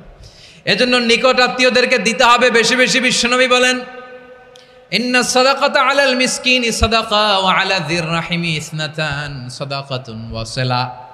মিসকিন রে দান করলে শুধু দানের সওয়াব হয়, নিকট আত্মীয়কে দান করলে 2টার সওয়াব হয়। সাদাকার সওয়াব হয়, আবার আত্মীয়তার বন্ধন অটুট রাখার সওয়াব হয়ে যায়। আবার বিশ্বনবী বললেন মান সাররাহু আইয়ুবসাতা লাহু ফি রিজকিহি ওয়া ইউনসালাহু ফি আসারিহি ফালইয়াসিল রাহিমা। যে ব্যক্তি তার রিজিকের প্রশস্ততা চায় আর হায়াতে বরকত চায়, সে যেন তার আত্মীয়ের সাথে সুসম্পর্ক রাখে। আমার প্রিয় চট্টলার ভাইয়েরা, আমাদের রিজিক বাড়ুক, এটা আমরা চাই কি চাই না? সবাই চান? হ্যাঁ, আমাদের রিজিকে প্রশস্ততা আসুক, চাই কি চাই না? আমাদের হায়াতে বরকত আসুক, আমরা চাই কি চাই না? এই 2টা যদি চান, তাহলে নিকটাত্মীয়দের সাথে সুসম্পর্ক রাখবেন। পারবেন? তাহলে সমাজটারে মানবিক সমাজ বানায় দিবে কে? 3টা আদেশ চলে গেল। কয়টা? আওয়াজ করে বলেন। 1 নম্বরে কি ছিল? 2 নম্বরে, 3 নম্বরে নিকটাত্মীয়দেরকে দান। আপনাদেরকে আরো শোনার আগ্রহ আছে? আপনাদের মনোযোগ আছে না গেছে? কষ্ট হচ্ছে না? মাশাআল্লাহ, মাশাআল্লাহ। তাকবীর পড়ুন, লিল্লাহে তাকবীর। আমার প্রিয় ভাইয়েরা, আল্লাহ তাআলা 3টা জিনিসের যেমনি আদেশ করেছেন, অনুরূপভাবে 3টা বিষয় তিনি বারণ করেছেন, নিষেধ করেছেন। ওগুলোর কাছেও যাওয়া যাবে? শুনবেন। রাব্বুল আলামিন বলেন ওয়ায়ানহা আনিল ফাহশাই ওয়াল মুনকারি ওয়াল বাগি। আমি যেমনি 3টি বিষয়ে আদেশ করলাম, অনুরূপভাবে 3টি বিষয়ে বারণ করলাম, নিষেধ করলাম। আমার 1 নাম্বার নিষেধাজ্ঞা হলো অশ্লীলতার প্রতি। ফাহশা, ওয়ায়ানহা আনিল ফাহশা, আল্লাহ তাআলা অশ্লীলতাকে নিষেধ করেছেন। কোন জিনিসকে? সবাই বলুন, কোন জিনিসকে? যত ধরনের, যত টাইপের, যত ক্যাটাগরির অশ্লীলতা হতে পারে সব অশ্লীলতাকে হারাম করেছেন কে? ফাহশা মানে কি? কথায়, কাজে, আচরণে, কমেন্ট, ফেসবুকের কমেন্টসে যত ধরনের নোংরামো আছে, যত ধরনের অশ্লীলতা আছে, এটাকে আরবিতে বলে ফাহশা। এটাকে কি বলে?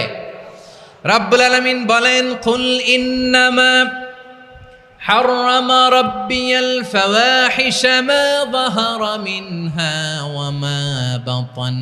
ও নবী, আপনি বলে দেন, আমার রব প্রকাশ্য অপ্রকাশ্য, স্পষ্ট কিংবা অস্পষ্ট, দৃশ্যমান কিংবা অদৃশ্যমান সব অশ্লীলতাকে হারাম করেছেন। সব ধরনের অশ্লীলতা হারাম, সব ধরনের। আল্লাহ তাআলা আমাদেরকে অশ্লীলতা থেকে বাঁচান, অশ্লীলতা থেকে তিনি আমাদেরকে হেফাজত করুক, পড়েন আমিন। এবার বলেন, আমাদের সমাজে অশ্লীলতা আছে না নাই? চট্টগ্রামে নাই?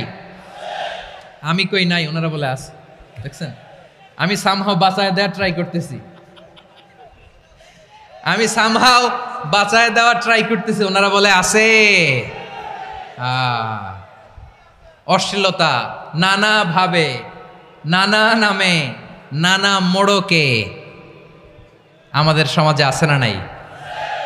সংস্কৃতির নামে, ফ্যাশনের নামে, বিনোদনের নামে, উপন্যাসের নামে, কনসার্টের নামে অশ্লীলতা আছে না নাই? আপনি দেখেছেন কনসার্টগুলোর অবস্থা?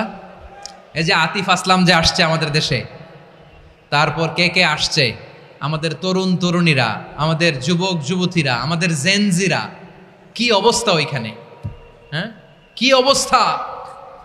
কে বাঁচাবে ওদের? কে রক্ষা করবে ওদের ইমানের, ওদের চরিত্রের হেফাজতের গ্যারান্টি কে দিবে? কনসার্টের নামে অশ্লীলতা আছে না নাই? ছেলে মেয়ে একে অপরকে জড়ায় ধরতেছে, একে অপরকে চুমু খাচ্ছে, প্রকাশ্যে দিবালোকে গণমানুষের সামনে। আল্লাহ তাআলা এই অশ্লীলতা থেকে আমাদেরকে বেঁচে থাকতে বলেছেন, বেঁচে থাকতে বলেছেন। রূপালী জগতের নামে অশ্লীলতা আছে না নাই? এই টার্মটা আপনারা জানেন না? রূপালী জগৎ কি জগৎ? আসলে কি রূপালী জগৎ না অন্ধকার জগৎ? আমার বোনেরা, আপনাদেরকে যে কি বলে তারা বুঝায়, রূপালী জগৎ শুনেই আপনি ভরকে যাবেন না। রূপালী জগতে যে নারী যত বেশি উলঙ্গ, সে নাকি তত বেশি সাহসী। জানেন, বলে এটা একটা সাহসী নারী, খুব সাহসী পদক্ষেপ তার। যত বেশি শরীর থেকে কাপড় নামাতে পারবে, যত বেশি বস্ত্রহীন হয়ে নিজেকে প্রেজেন্ট করতে পারবে, সে নাকি তত বেশি সাহসী। আমার চট্টলার ভাইয়েরা, শয়তানের প্রথমে এজেন্ডা ছিল বনি আদমকে বস্ত্রহীন করা। সে আদম এবং হাওয়া আলাইহিস সালামকে নিষিদ্ধ গাছের ফল খাইয়ে তাদেরকে বস্ত্রহীন করেছে। এই জামিনেও সে আমাদেরকে বস্ত্রহীন করতে চাইবে। এই রূপালী জগতের নামে তারা এটা করে। আমার প্রিয় বোনেরা, আপনি জানেন না আপনার দাম কত। ওরা আপনাদেরকে বিজ্ঞাপনের সস্তা পণ্য বানাতে চায়। ওরা আপনাদেরকে ওদের ভোগের লিপসার টুলস বানাতে চায়। ওরা আপনাদেরকে দিয়ে ওদের খায়েশ পূরণ করতে চায়। এটা আপনাদের জন্য মোটেও ডিগনিটি নয়, এটা আপনাদের জন্য সম্মান নয়। আপনার সম্মান শালীনতায়, আপনার সম্মান হেজাবে, আপনার সম্মান ভদ্রতায়, আপনার সম্মান আপনার ডিসেন্ট পোশাকে। পোশাক বলে দেয় এই নারীটা ভদ্র না অভদ্র। পোশাক বলে দেয় এই মেয়েটা কোন ঘরের মেয়ে। আওয়াজ করে বলেন ঠিক কিনা? আপনি জানেন না, আপনারা এই সস্তা পণ্য বানায়, ভোগের পণ্য, বিলবোর্ডে আপনাকে উলঙ্গ করে উপস্থাপন করে। এই অশ্লীলতার সাথে ইসলামের কোনো সম্পর্ক। এজন্য আল্লাহ বলেন, আমি অশ্লীলতাকে হারাম করেছি। অশ্লীলতাকে হারাম করার প্রথম কারণ হলো এর মাধ্যমে মানবতাকে অপমানিত করা হয়। কারণ মানুষের সম্মান মানুষের পোশাকে। মানুষ যখন পোশাকহীন হয়ে যায়, বস্ত্রহীন হয়ে যায়, তার সম্মান কমে যায়, ঠিক কিনা? অশ্লীলতাকে হারাম করার প্রথম কারণ হচ্ছে মানুষ মানুষকে অপমান করে। একটা নারী, সে তো সম্মানিত, নারী যে কত সম্মানিত নারীরা এটা বুঝেই নাই। বিশ্বনবী বলেন, আদ দুনিয়া কুল্লুহা মাতা ওয়া খায়রু মাতা'আদ দুনিয়া আল মারআতুস সালিহা। আমার বোনেরা 5টা প্যান্ডেলে আপনারা এলইডিতে আমার আলোচনা শুনছেন আমি জানি। আপনাদের এই গর্ভ যে কত দামি আপনি জানেন না। আপনার পেট থেকেই আসবে আগামী দিনের সালাহুদ্দিন আল আইয়ুবী। আপনার পেট থেকেই আসবে অনাগত দিনের ইমাম মাহদি আল মুনতাজার। আপনার পেট থেকেই আসবে অনাগত দিনের ফয়সাল, ওয়াসিম, মুগ্ধ, আবু সাইদের মতো বীর যোদ্ধা।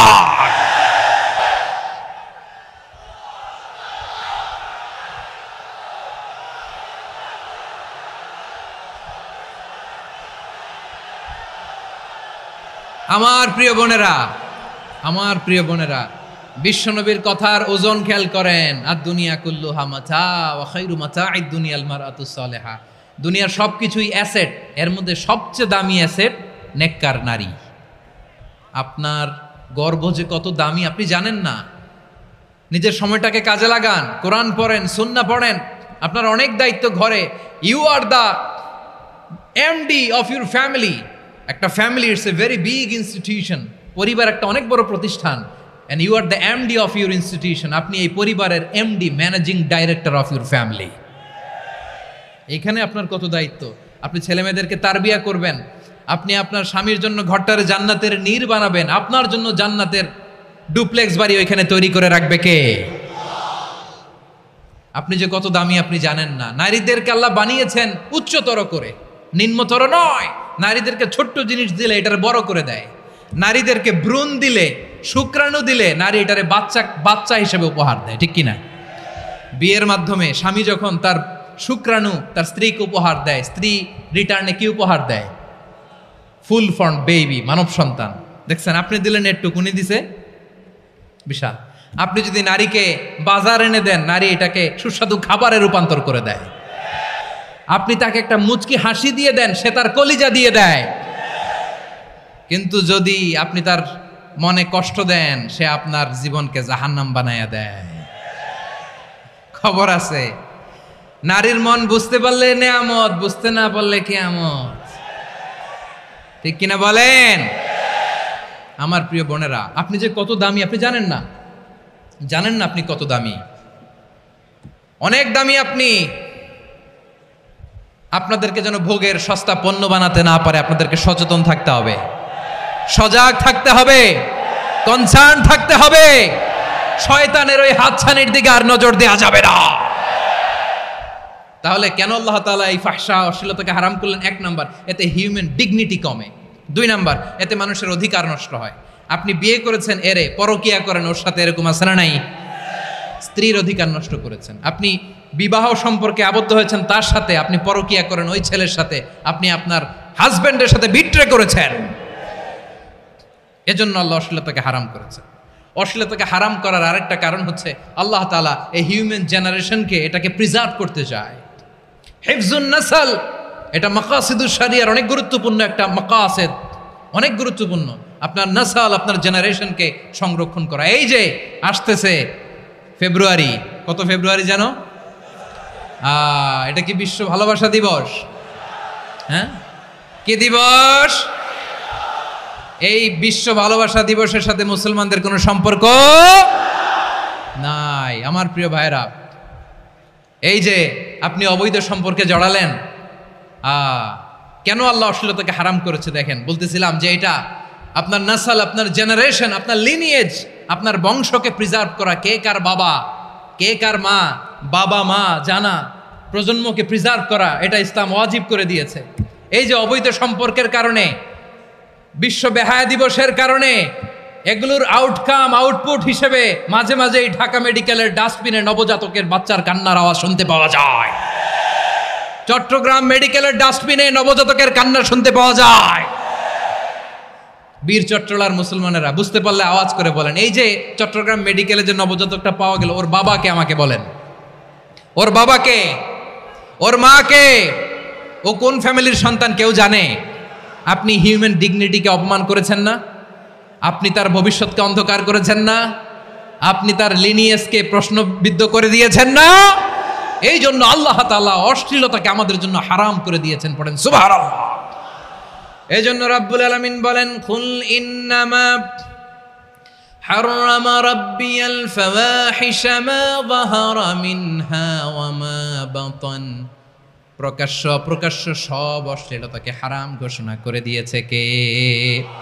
আবার দুনিয়ার বুকে যারা অশ্লীলতার প্রসার করে তাদের জন্য শাস্তি মজুদ রেখেছে কে? রব্বুল আলামিন বলেন, ইন্নাল্লাযীনা ইউহিব্বুনা আন তাশিআল ফাহিশাতু ফিল্লাযীনা আমানু লাহুম আযাবুন আলীমুন ফিদ দুনিয়া ওয়াল আখিরাতি ওয়াল্লাহু ইয়ালামু ওয়া আনতুম লা তা'লামুন। নিশ্চয়ই যারা বিশ্বাসীদের মাঝে অশ্লীলতার প্রসার করতে চায় তাদের জন্য আমি মর্মন্তুদ শাস্তি প্রস্তুত করে রেখেছি, দুনিয়াতেও রেখেছি, আখিরাতেও রেখেছি। ঘোষণাটা কার?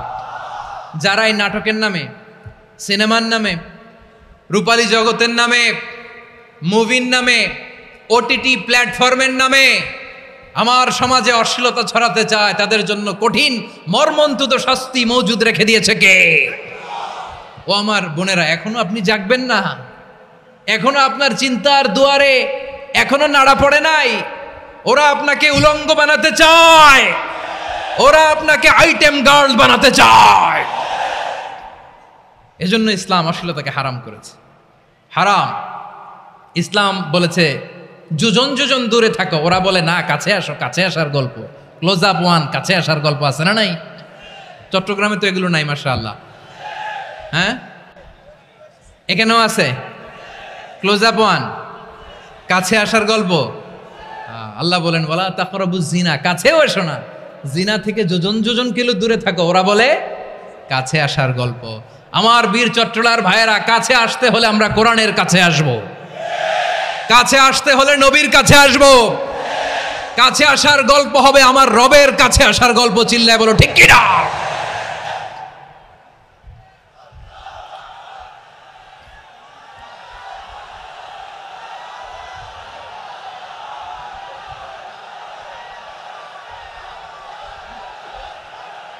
বসুন বসুন আমার ভাইয়েরা। তাহলে অশ্লীলতার সাথে আমাদের কোনো সম্পর্ক? সবাই বলতে পারেননি, আওয়াজ করে বলুন, অশ্লীলতার সাথে আমাদের কোনো সম্পর্ক? আমরা এই সমস্ত ক্লোজ আপ ওয়ান, কাছে আসার গল্পের প্রোগ্রামে যাব? আমরা কোনো ধরনের অশ্লীল কন্টেন্ট সোশ্যাল মিডিয়ায়, টিভিতে দেখব? কি যুগ যে আমরা কাটাচ্ছি আপনি কল্পনা করতে পারবেন না। পর্ন ইন্ডাস্ট্রি, নারী পুরুষের বস্ত্রহীন যুগল দৃশ্য, এটাকে দিয়ে ওরা কোটি ডলারের ইন্ডাস্ট্রি বানিয়েছে। পুরো মানব ইতিহাসে এরকম জঘন্য সময় মানব ইতিহাস পার করে নাই। পর্ন এটা ইন্ডাস্ট্রি হয়ে গেছে। আমাদের এই যুবকগুলো, জেনজিগুলো, ওদের চরিত্র বাঁচাবে কি করে? কেমন করে হেফাজত করবে ওদের এই মূল্যবান চরিত্র?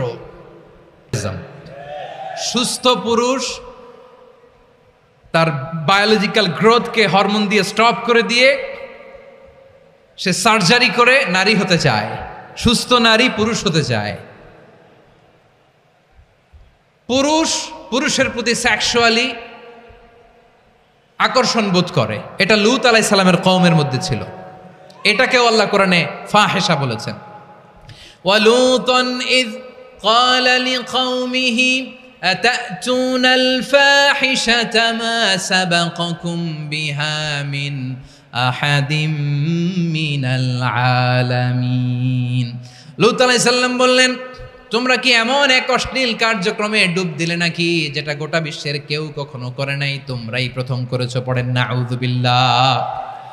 এই পশ্চিমের এই রোগ আমার দেশে যেন আসতে না পারে, আমাদের সজাগ থাকতে হবে। প্রিয় ভাইরা, চিল্লায় বলেন ঠিক কিনা? পশ্চিমের অবস্থা ভয়ঙ্কর। পাশ্চাত্যে আমি যুক্তরাষ্ট্রে ছিলাম অনেকদিন, কয়েক মাস, বিভিন্ন স্টেটে ঘুরেছি।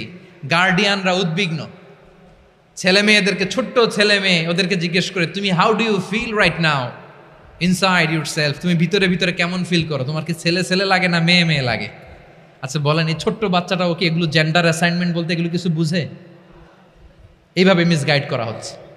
কৌতূহলবশত ছোট্ট ছেলে যদি বলে আমার তো মেয়ে মেয়ে লাগে, তখন বলে যে না তুমি মেয়ে, ছেলে না। মা বাবা বাধা দিলে ওকে আলাদা গভর্নমেন্ট হাউসে নিয়ে যায়। ভয়ঙ্করতম অবস্থা। আমরা একটা সময়ে শুনতাম যে হুজুর আমার ছেলেটা খুব ভালো, হাফেজে কোরআন, আল্লাহওয়ালা। হুজুর আমার ছেলে দাড়ি রাখছে, আল্লাহওয়ালা। হুজুর আমার ছেলে 5 ওয়াক্ত সালাত জামাতের সাথে পড়ে, তার মানে আল্লাহওয়ালা। পশ্চিমে যে আমি কি শুনছি জানেন? ওরা বলে হুজুর আমার ছেলেটা ইউনিভার্সিটির একটা মেয়ের সাথে প্রেম করে, ও খুব আল্লাহওয়ালা, হুজুর দোয়া করবেন। এর কারণ ওদের কাছে আল্লাহওয়ালার ক্রাইটেরিয়া হচ্ছে হুজুর আমার ছেলেটা আরেক ছেলেরে পছন্দ করে নাই, আমার মেয়েটা আরেক মেয়েকে ভালোবাসে নাই, এজন্য আমার ছেলেটা আল্লাহওয়ালা, হুজুর ওর জন্য একটু দোয়া করে দিয়েন। কি চ্যালেঞ্জ ওরা ফেস করতেছে। ওনার ছেলে যে আরেক ছেলেরে বিয়ে করবে না, এটাতেই উনি খুশি যে আলহামদুলিল্লাহ আমার ছেলেটা একটা মেয়েরে ভালোবাসে, আমার মেয়েটা একটা ছেলেরে ভালোবাসে, মানে এটা খুব আল্লাহওয়ালা। নাউজুবিল্লাহ পড়তে পারলেন না? এজন্য অশ্লীলতার সাথে আমাদের কোনো সম্পর্ক। রব্বুল আলামিন বলেন ওয়ায়ানহা আনিল ফাহশাই ওয়াল মুনকারি ওয়াল বাগি, তিনটা জিনিসকে আমি নিষিদ্ধ করলাম। এক নাম্বার হলো ফাহশা, অশ্লীলতা। 2 নম্বরে হলো মুনকার, সমস্ত মন্দ কাজ। আপনাদের মনোযোগ আছে না? শেষ করে দিব? আর 2-1 মিনিট শুনবেন? আচ্ছা বলি তাহলে, আর 2-1 মিনিট। তাহলে নিষেধাজ্ঞা জারি করেছেন 3টা জিনিসের উপর। 1 নাম্বার কি? ফাহশা, অশ্লীলতা। 2 নাম্বার মুনকার। মুনকার মানে হচ্ছে যত মন্দ কাজ, খারাপ কাজ, বাজে কাজ, এটার বলে মুনকার। এটার কি বলে? আপনারা পড়ছেন না? তা'মুরুনা বিল মা'রুফি ওয়া তানহাউনা আনিল মুনকার। ভালো কাজের আদেশ, সৎ কাজের আদেশ, অসৎ কাজের নিষেধ। মুনকার, মুনকার হচ্ছে মানুষের স্বাভাবিক বিবেকবোধ যেটাকে খারাপ বলে, ওইটাই মুনকার। পৃথিবীর সব আসমানি গ্রন্থ যেটাকে খারাপ বলেছে, মানুষের স্বাভাবিক বিবেকবোধ যেটাকে খারাপ বলেছে, এগুলো সব মুনকার। যেমন ইফটিজিং, এটা কি ভালো না খারাপ? মজুদদারি, খাদ্যে ভেজাল দেওয়া, ওজনে কম দেওয়া, মাছে ফরমালিন মিশানো, চাঁদাবাজি, টেন্ডারবাজি, দখলবাজি, এগুলো আমাদের স্বাভাবিক বিবেকেই বলে এগুলো খারাপ, এগুলো হচ্ছে মুনকার। আল্লাহ তাআলা এই মুনকার থেকে আমাদেরকে বেঁচে থাকতে বলেন, আর শয়তান এই মুনকারের প্রতি আমাদেরকে উদ্বুদ্ধ করে। আল্লাহ তাআলা বললেন ইয়া আইয়ুহাল্লাযীনা আমানু লা তাত্তাবিউ খুতুওয়াতিশ শাইতান ومن يتبع خطوات الشيطان فإنه يأمر بالفحشاء والمنكر। আল্লাহ বললেন আমার গোলামেরা শোনো শোনো, ও আমার বিশ্বাসী বান্দারা খবরদার, তোমরা কশিনকালেও শয়তানের পদাঙ্ক অনুসরণ করবে না, কারণ শয়তান তোমাদেরকে অশ্লীলতা এবং মন্দ কাজের দিকে উদ্বুদ্ধ করে। আমাদের কাজ হচ্ছে শয়তান আমাদেরকে যেদিকে নিতে চায় আমরা তার উল্টা দিকে যাব, ঠিক কিনা বলে?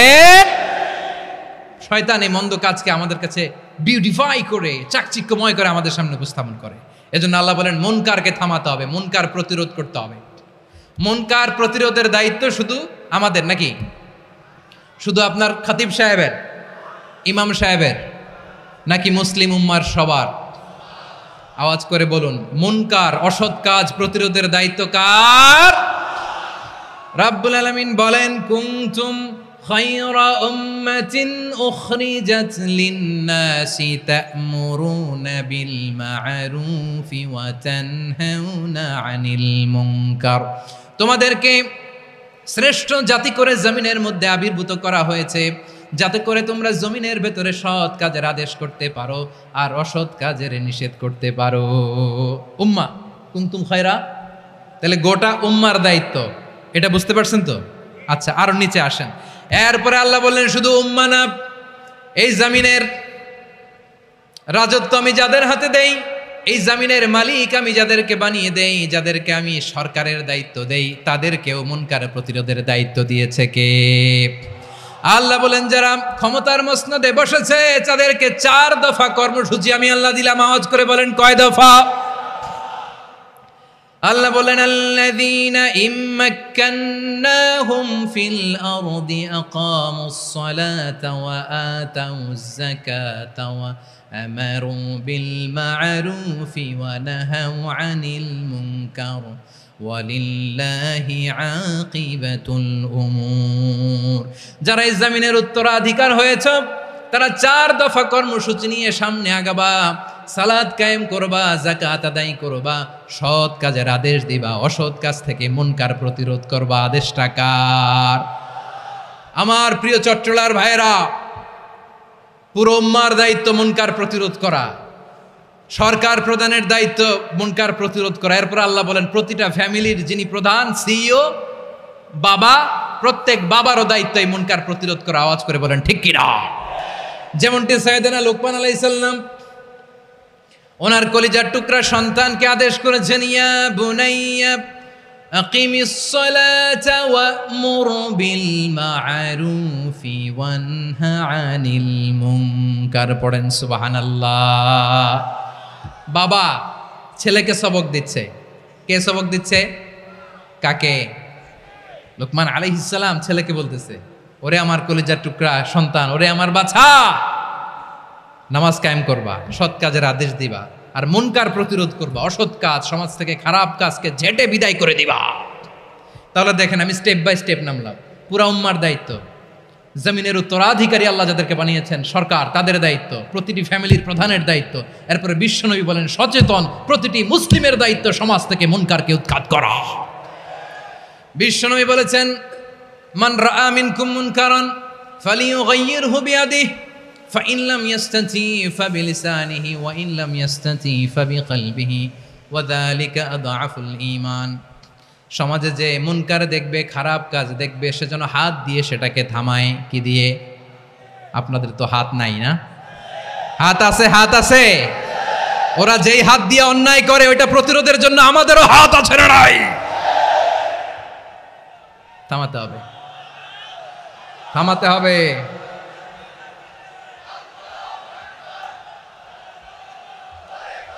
বসুন আমার প্রিয় ভাইয়েরা, ওরা ওদের যেই হাত দিয়ে টেন্ডারবাজি করে, চাঁদাবাজি করে, ইফটিজিং করে, দখলবাজি করে, যেই হাত দিয়ে, ওই মুনকার থামায় দেওয়ার জন্য আল্লাহর দেয়া আমাদেরও দুটি হাত আছে না নাই? আমাদেরও হাত আছে। থামাইতে হবে, থামাইতে হবে, হিম্মত করতে হবে। আমার প্রিয় ভাইরা, না থামালে আমরাই ডুববো শেষমেশ। আমাদের বাঁচার জন্য হইলেও থামাইতে হবে। রব্বুল আলামিন বলেন, ওয়াত্তাকু ফিতনাতাল লা তুসিবান্নাল্লাযীনা যালামু মিনকুম খাসসা। ও আমার গোলামেরা, ওই আযাবকে ভয় করো যে আযাব যখন আমি জমিনের বুকে পাঠাই শুধু জালেমদেরকেই মারি না, আলেমদেরকেও মারি। আযাব যখন আসে তখন শুধু জালিমই মরে না, আলেমও মরে। জানেন, মুসা আলাইহিস সালামের পায়ে একবার একটা লাল পোকা কামড় দিয়েছে, লাল পিঁপড়া। লাল পিঁপড়া কামড় দিলে খুব আরাম লাগে না? কি লাগে? হ্যাঁ, জলে না? লাল একটা পিঁপড়া কামড় দিছে, তো উনি রেগে মেগে পাশি দেখে লাল পিঁপড়ার বাসা, পা দিয়ে ডলে মুছে সবগুলো পিঁপড়া মেরে ফেলছে। এই ঘটনাটা আল্লাহ ঘটিয়েছেন এজন্য মুসা আলাইহিস সালাম ছিলেন কালিমুল্লাহ, সরাসরি আল্লাহর সাথে কথা বলতেন। তিনি আল্লাহকে জিজ্ঞেস করেছিলেন, আল্লাহ তুমি যখন কোনো জনপদে আযাব পাঠাও, শাস্তি দাও, ওখানকার শুধু জালেমরাই তো মরে না, ভালো মানুষগুলাও মরে, তো আযাব দিবা মুশরিকদের উপর দিবা, অবাধ্যদের উপর দিবা, ভালো মানুষগুলারে মারো কেন?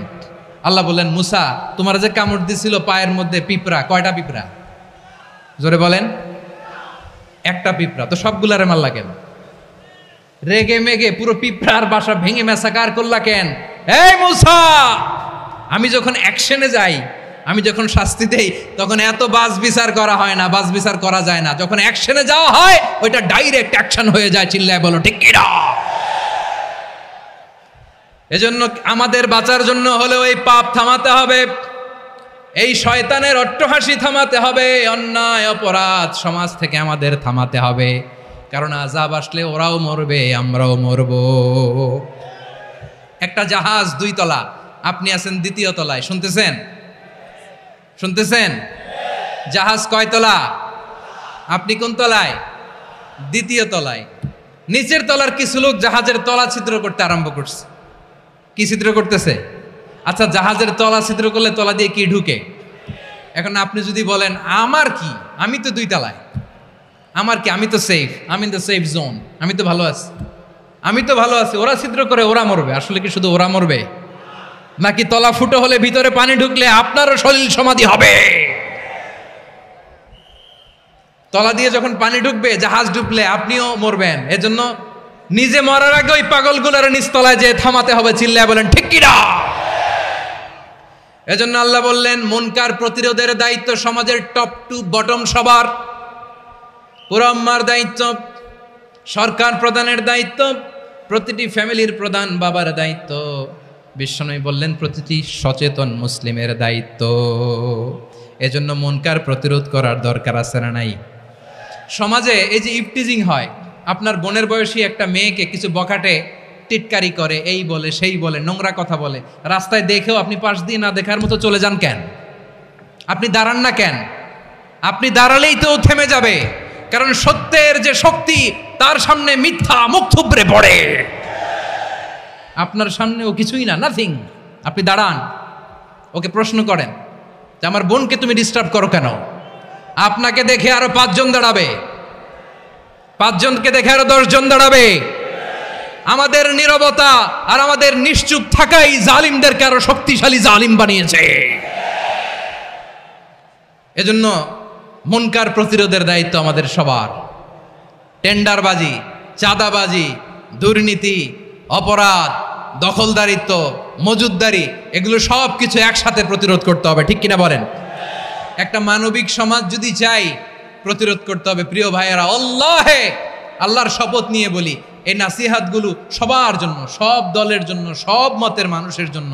আমরা কোনো দলের প্রতি মানুষকে ডাকি না, আমরা ডাকি ইসলামের দিকে। সব দলের, সব মতের, সব মানুষদেরকে আমরা আহ্বান জানাই, আসুন আমরা একটা সুন্দর সমাজ বিনির্মাণ করি।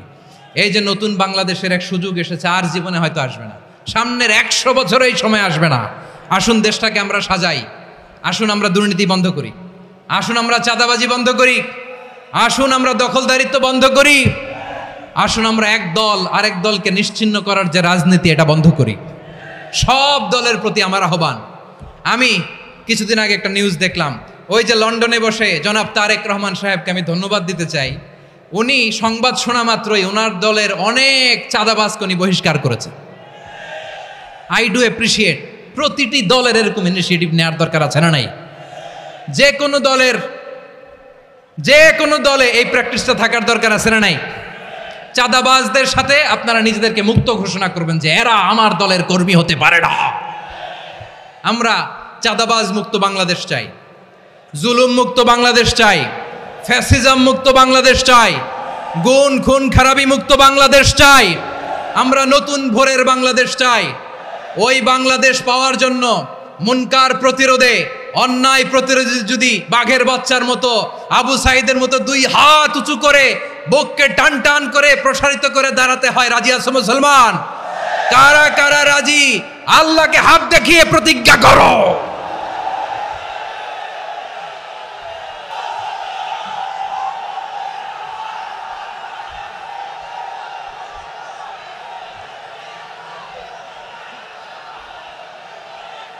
আমার প্রিয় ভাইয়েরা, বসুন বসুন আমার ভাইয়েরা। রাব্বুল আলামিন বলেন, ওয়ায়ানহা আনিল ফাহশাই ওয়াল মুনকারি ওয়াল বাগি ইয়াইদুকুম লাআল্লাকুম তাযাক্কারুন। বসুন। আল্লাহ বললেন, আমি অশ্লীলতাকে নিষেধ করি, আমি সব ধরনের মন্দ কাজকে নিষিদ্ধ করি, সব শেষে আমি সীমা লঙ্ঘনকে তোমাদের জন্য নিষিদ্ধ করি। আলোচনা মনে আছে তো, না ভুলে গেছেন? নিষিদ্ধ করেছেন কয়টা জিনিস? 1 নম্বরে অশ্লীলতা, 2 নম্বরে মুনকার তথা সব মন্দ কাজ, 3 নম্বরে আল বাগি, সীমা লঙ্ঘন, ক্রসিং দ্য লিমিট। সীমা লঙ্ঘন করা ভালো না। We all should know our limits. চিল্লায় বলেন ঠিক কিনা? একই আয়াতে আল্লাহ বললেন, কুল ইন্নামা হাররামা রাব্বিয়াল ফাওয়াহিশা মা যাহারা মিনহা ওয়া মা বাতানা ওয়াল ইসমা ওয়াল বাগিয়া বিগাইরিল হক। অন্যায়ভাবে যে অবাধ্য হয়, যে সীমা লঙ্ঘন করে, তাদেরকেও আমি এটা হারাম করে দিলাম। সীমা লঙ্ঘন করা হারাম, সীমা লঙ্ঘন করা হারাম। আল্লাহ বারবার বারবার আমাদেরকে ওয়ার্নিং দেয়। যখন আমরা থামি না তখন আল্লাহ ধরে, আর যখন ধরে তখন ছাড়ে না। ধরে ধরে ধরে না, ধরলে আল্লাহ। ফেরাউনকে কিন্তু হুট করে ধরে নাই, আপনারা জানেন 9 বার ওয়ার্নিং দিয়েছে। ফেরাউনকে আল্লাহ তাআলা ওয়ার্নিং দিয়েছিল কয়বার? বীর চট্টলার বীর সেনানীরা আওয়াজ করে বলেন, ফেরাউনকে ধরার আগে ওয়ার্নিং দেওয়া হয়েছিল কয়টা? রাব্বুল আলামিন বলেন, ওয়ালাকাদ আতাইনা মূসা 9 আয়াতিন বাইয়িনাত, 9টা মুআজিজা দেখিয়েছি। 1 2 3 বারবার এইভাবে রিমাইন্ডার, ওইভাবে রিমাইন্ডার, এইভাবে নসিহাত, ওইভাবে দাওয়া। ফাকুলা লাহু কাওলান লাইয়িনা, নরম করে বলো, সফট করে বলো, যত ওয়ে হতে পারে দাওয়া মেথডোলজির। মূসা আলাইহিস সালামের সব অ্যাপ্লাই শেষ, 10ম বারে যে আল্লাহ ধরছে। 10ম বারে যে ধরেছে। এজন্য আল্লাহ বলেন, আমি সীমালঙ্ঘনকে পছন্দ করি না। কোরআনের অন্য আয়াতে বাগীকে বলা হয়েছে আল ইতিদা, সীমালঙ্ঘন যারা করে তাদেরকে আল্লাহ বলেছেন মুতাদিন। وقاتلوا في سبيل الله الذين يقاتلونكم ولا تعتدوا إن الله لا يحب المعتدين। আমি সীমালঙ্ঘনকারীদেরকে কোশ্চেন কালেও পছন্দ করি না। আমরা যেন সীমালঙ্ঘন না করি, রাজি আছেন তো? যে কোনো ক্ষেত্রে ইবাদতে যেন সীমালঙ্ঘন না করি। অনেকে আমরা ইবাদতে সীমালঙ্ঘন করে ফেলি। বিশ্বনবী সাল্লাল্লাহু আলাইহি ওয়াসাল্লাম যেটা শিখিয়েছেন এর বাইরে যে অতিরিক্ত বুজুর্গ হতে চায়, এরকম আছে না নাই? করা যাবে না, কোনো ক্ষেত্রেই সীমালঙ্ঘন করা যাবে, এমনকি যুদ্ধক্ষেত্রেও না। বিশ্বনবী সাল্লাল্লাহু আলাইহি ওয়াসাল্লাম বলেন, খবরদার যুদ্ধক্ষেত্রেও সীমালঙ্ঘন করো না। কি সুন্দর ইসলাম আমরা পেয়েছি। বিশ্বনবী বলেন, খবরদার যুদ্ধের ময়দানে কোনো নারীর গায়ে হাত তোলো না, কোনো শিশুর গায়ে হাত তোলো না, কোনো গবাদি পশু হত্যা করো না, কোনো শস্যক্ষেত্র ধ্বংস করো না, ইবাদতরত অন্য ধর্মের কোনো সন্ন্যাসীর গায়ে হাত তুলো না। বলেন সুবহানাল্লাহ। তাহলে আমরা সীমালঙ্ঘন করতে পারবো? প্রিয় ভাইয়েরা, একটা সুখী, সমৃদ্ধ, শান্তির সমাজ, মানবিক সমাজ যদি আমরা গঠন করতে চাই, আমাদের আল্লাহর দেয়া কয়টা আদেশ মানতে হবে বলেন দেখি? সবাই বলেন কয়টা? আর বেঁচে থাকতে হবে কয়টা জিনিস থেকে? আওয়াজ করে বলেন কয়টা? আচ্ছা, আদেশ নাম্বার 1 কি ছিল বলেন? আল্লাহর আদেশ কি? 1 নাম্বার আদাল, ন্যায়পরায়ণতা। আমরা সুবিচার, সুশাসন, ন্যায় বিচার চাই কি চাই না? 2 নম্বরে কি ছিল? মাশাআল্লাহ, আওয়াজ করে বলেন 2 নম্বরে কি ছিল? ইহসান, আমরা যেন সবার প্রতি দয়া পরবশ হই, ইহসান করি। 3 নম্বরে কি ছিল? নিকটাত্মীয়দের দান করা, তাদের অধিকার প্রাপ্য বুঝিয়ে দেওয়া। পাশাপাশি 3টা জিনিস থেকে আল্লাহ বারণ করেছেন, নিষেধ করেছেন। তার প্রথমটা ফাহশা, অশ্লীলতা। অশ্লীলতার সাথে আমাদের কোনো সম্পর্ক। আজকের এই ঐতিহাসিক চট্টগ্রামের প্যারেড ময়দান থেকে আমরা যত ধরনের মা তাহারা মিনহা মা বাতান, প্রকাশ্য অপ্রকাশ্য, দৃশ্যমান অদৃশ্যমান, সব অশ্লীলতা থেকে নিজেদেরকে মুক্ত ঘোষণা করলাম। অশ্লীলতাকে আমরা না বলে দিলাম। আওয়াজ করে সবাই বলুন নো। অশ্লীলতার সাথে আমাদের কোনো সম্পর্ক। 2 নম্বর নিষেধাজ্ঞা কি ছিল? আল মুনকার, সমাজের যত মন্দ কাজ এগুলোকে আমরা প্রতিরোধ করব। রাজি আছেন তো সবাই? 3 নম্বরে আল বাগী, সীমালঙ্ঘন। কোন মুসলিম সীমালঙ্ঘন করে না, এমনকি যুদ্ধক্ষেত্রেও না। আওয়াজ করে বলেন ঠিক কি না? রাব্বুল আলামিন শেষে বললেন, ইয়াইদুকুম লাআল্লাকুম তাযাক্কারুন, আল্লাহ তোমাদেরকে উপদেশ দেন যাতে তোমরা শিক্ষা গ্রহণ করো। আমরা উপদেশ দেব, আমরা জোর করে কাউরে কিছু মানাতে চাই না। লা ইকরাহা ফিদ্দিন ওয়া যাক্কির ফাইন্না যিকরা তানফাউল মুমিনিন। উপদেশ দিলে এটা মুমিনদের কাজে দেয়। লাস্তা আলাইহিম বিমুসাইতির ইন্নামা আনতা মুযাক্কির। নবী হে, আপনি রিমাইন্ডার দাতা, আপনি উপদেশ দিবেন। আমরাও বিশ্বনবীর এই হাদিসগুলো থেকে, কোরআনের আয়াত থেকে রিমাইন্ডার, এই কথামালা, বাণীবাহক হিসেবে এই বাণীগুলো আপনাদের সাথে কাছে পৌঁছে দিলাম। আমরা আল্লাহ তাআলার কাছে প্রার্থনা করি, আল্লাহ আমরা যেন আদল দিয়ে আমাদের সমাজকে গঠন করতে পারি। আল্লাহ আমরা যেন ইহসান করতে পারি, আমরা যেন নিকটাত্মীয়দের দান করতে পারি। আল্লাহ যত ধরনের অশ্লীলতা, অনাচার, মন্দ কাজ, সীমালঙ্ঘন, অবাধ্যতা থেকে যেন আমরা বেঁচে থাকতে পারি। আল্লাহ তাআলা আমাদের সবাইকে কথাগুলো বোঝার ও আমল করার তৌফিক দান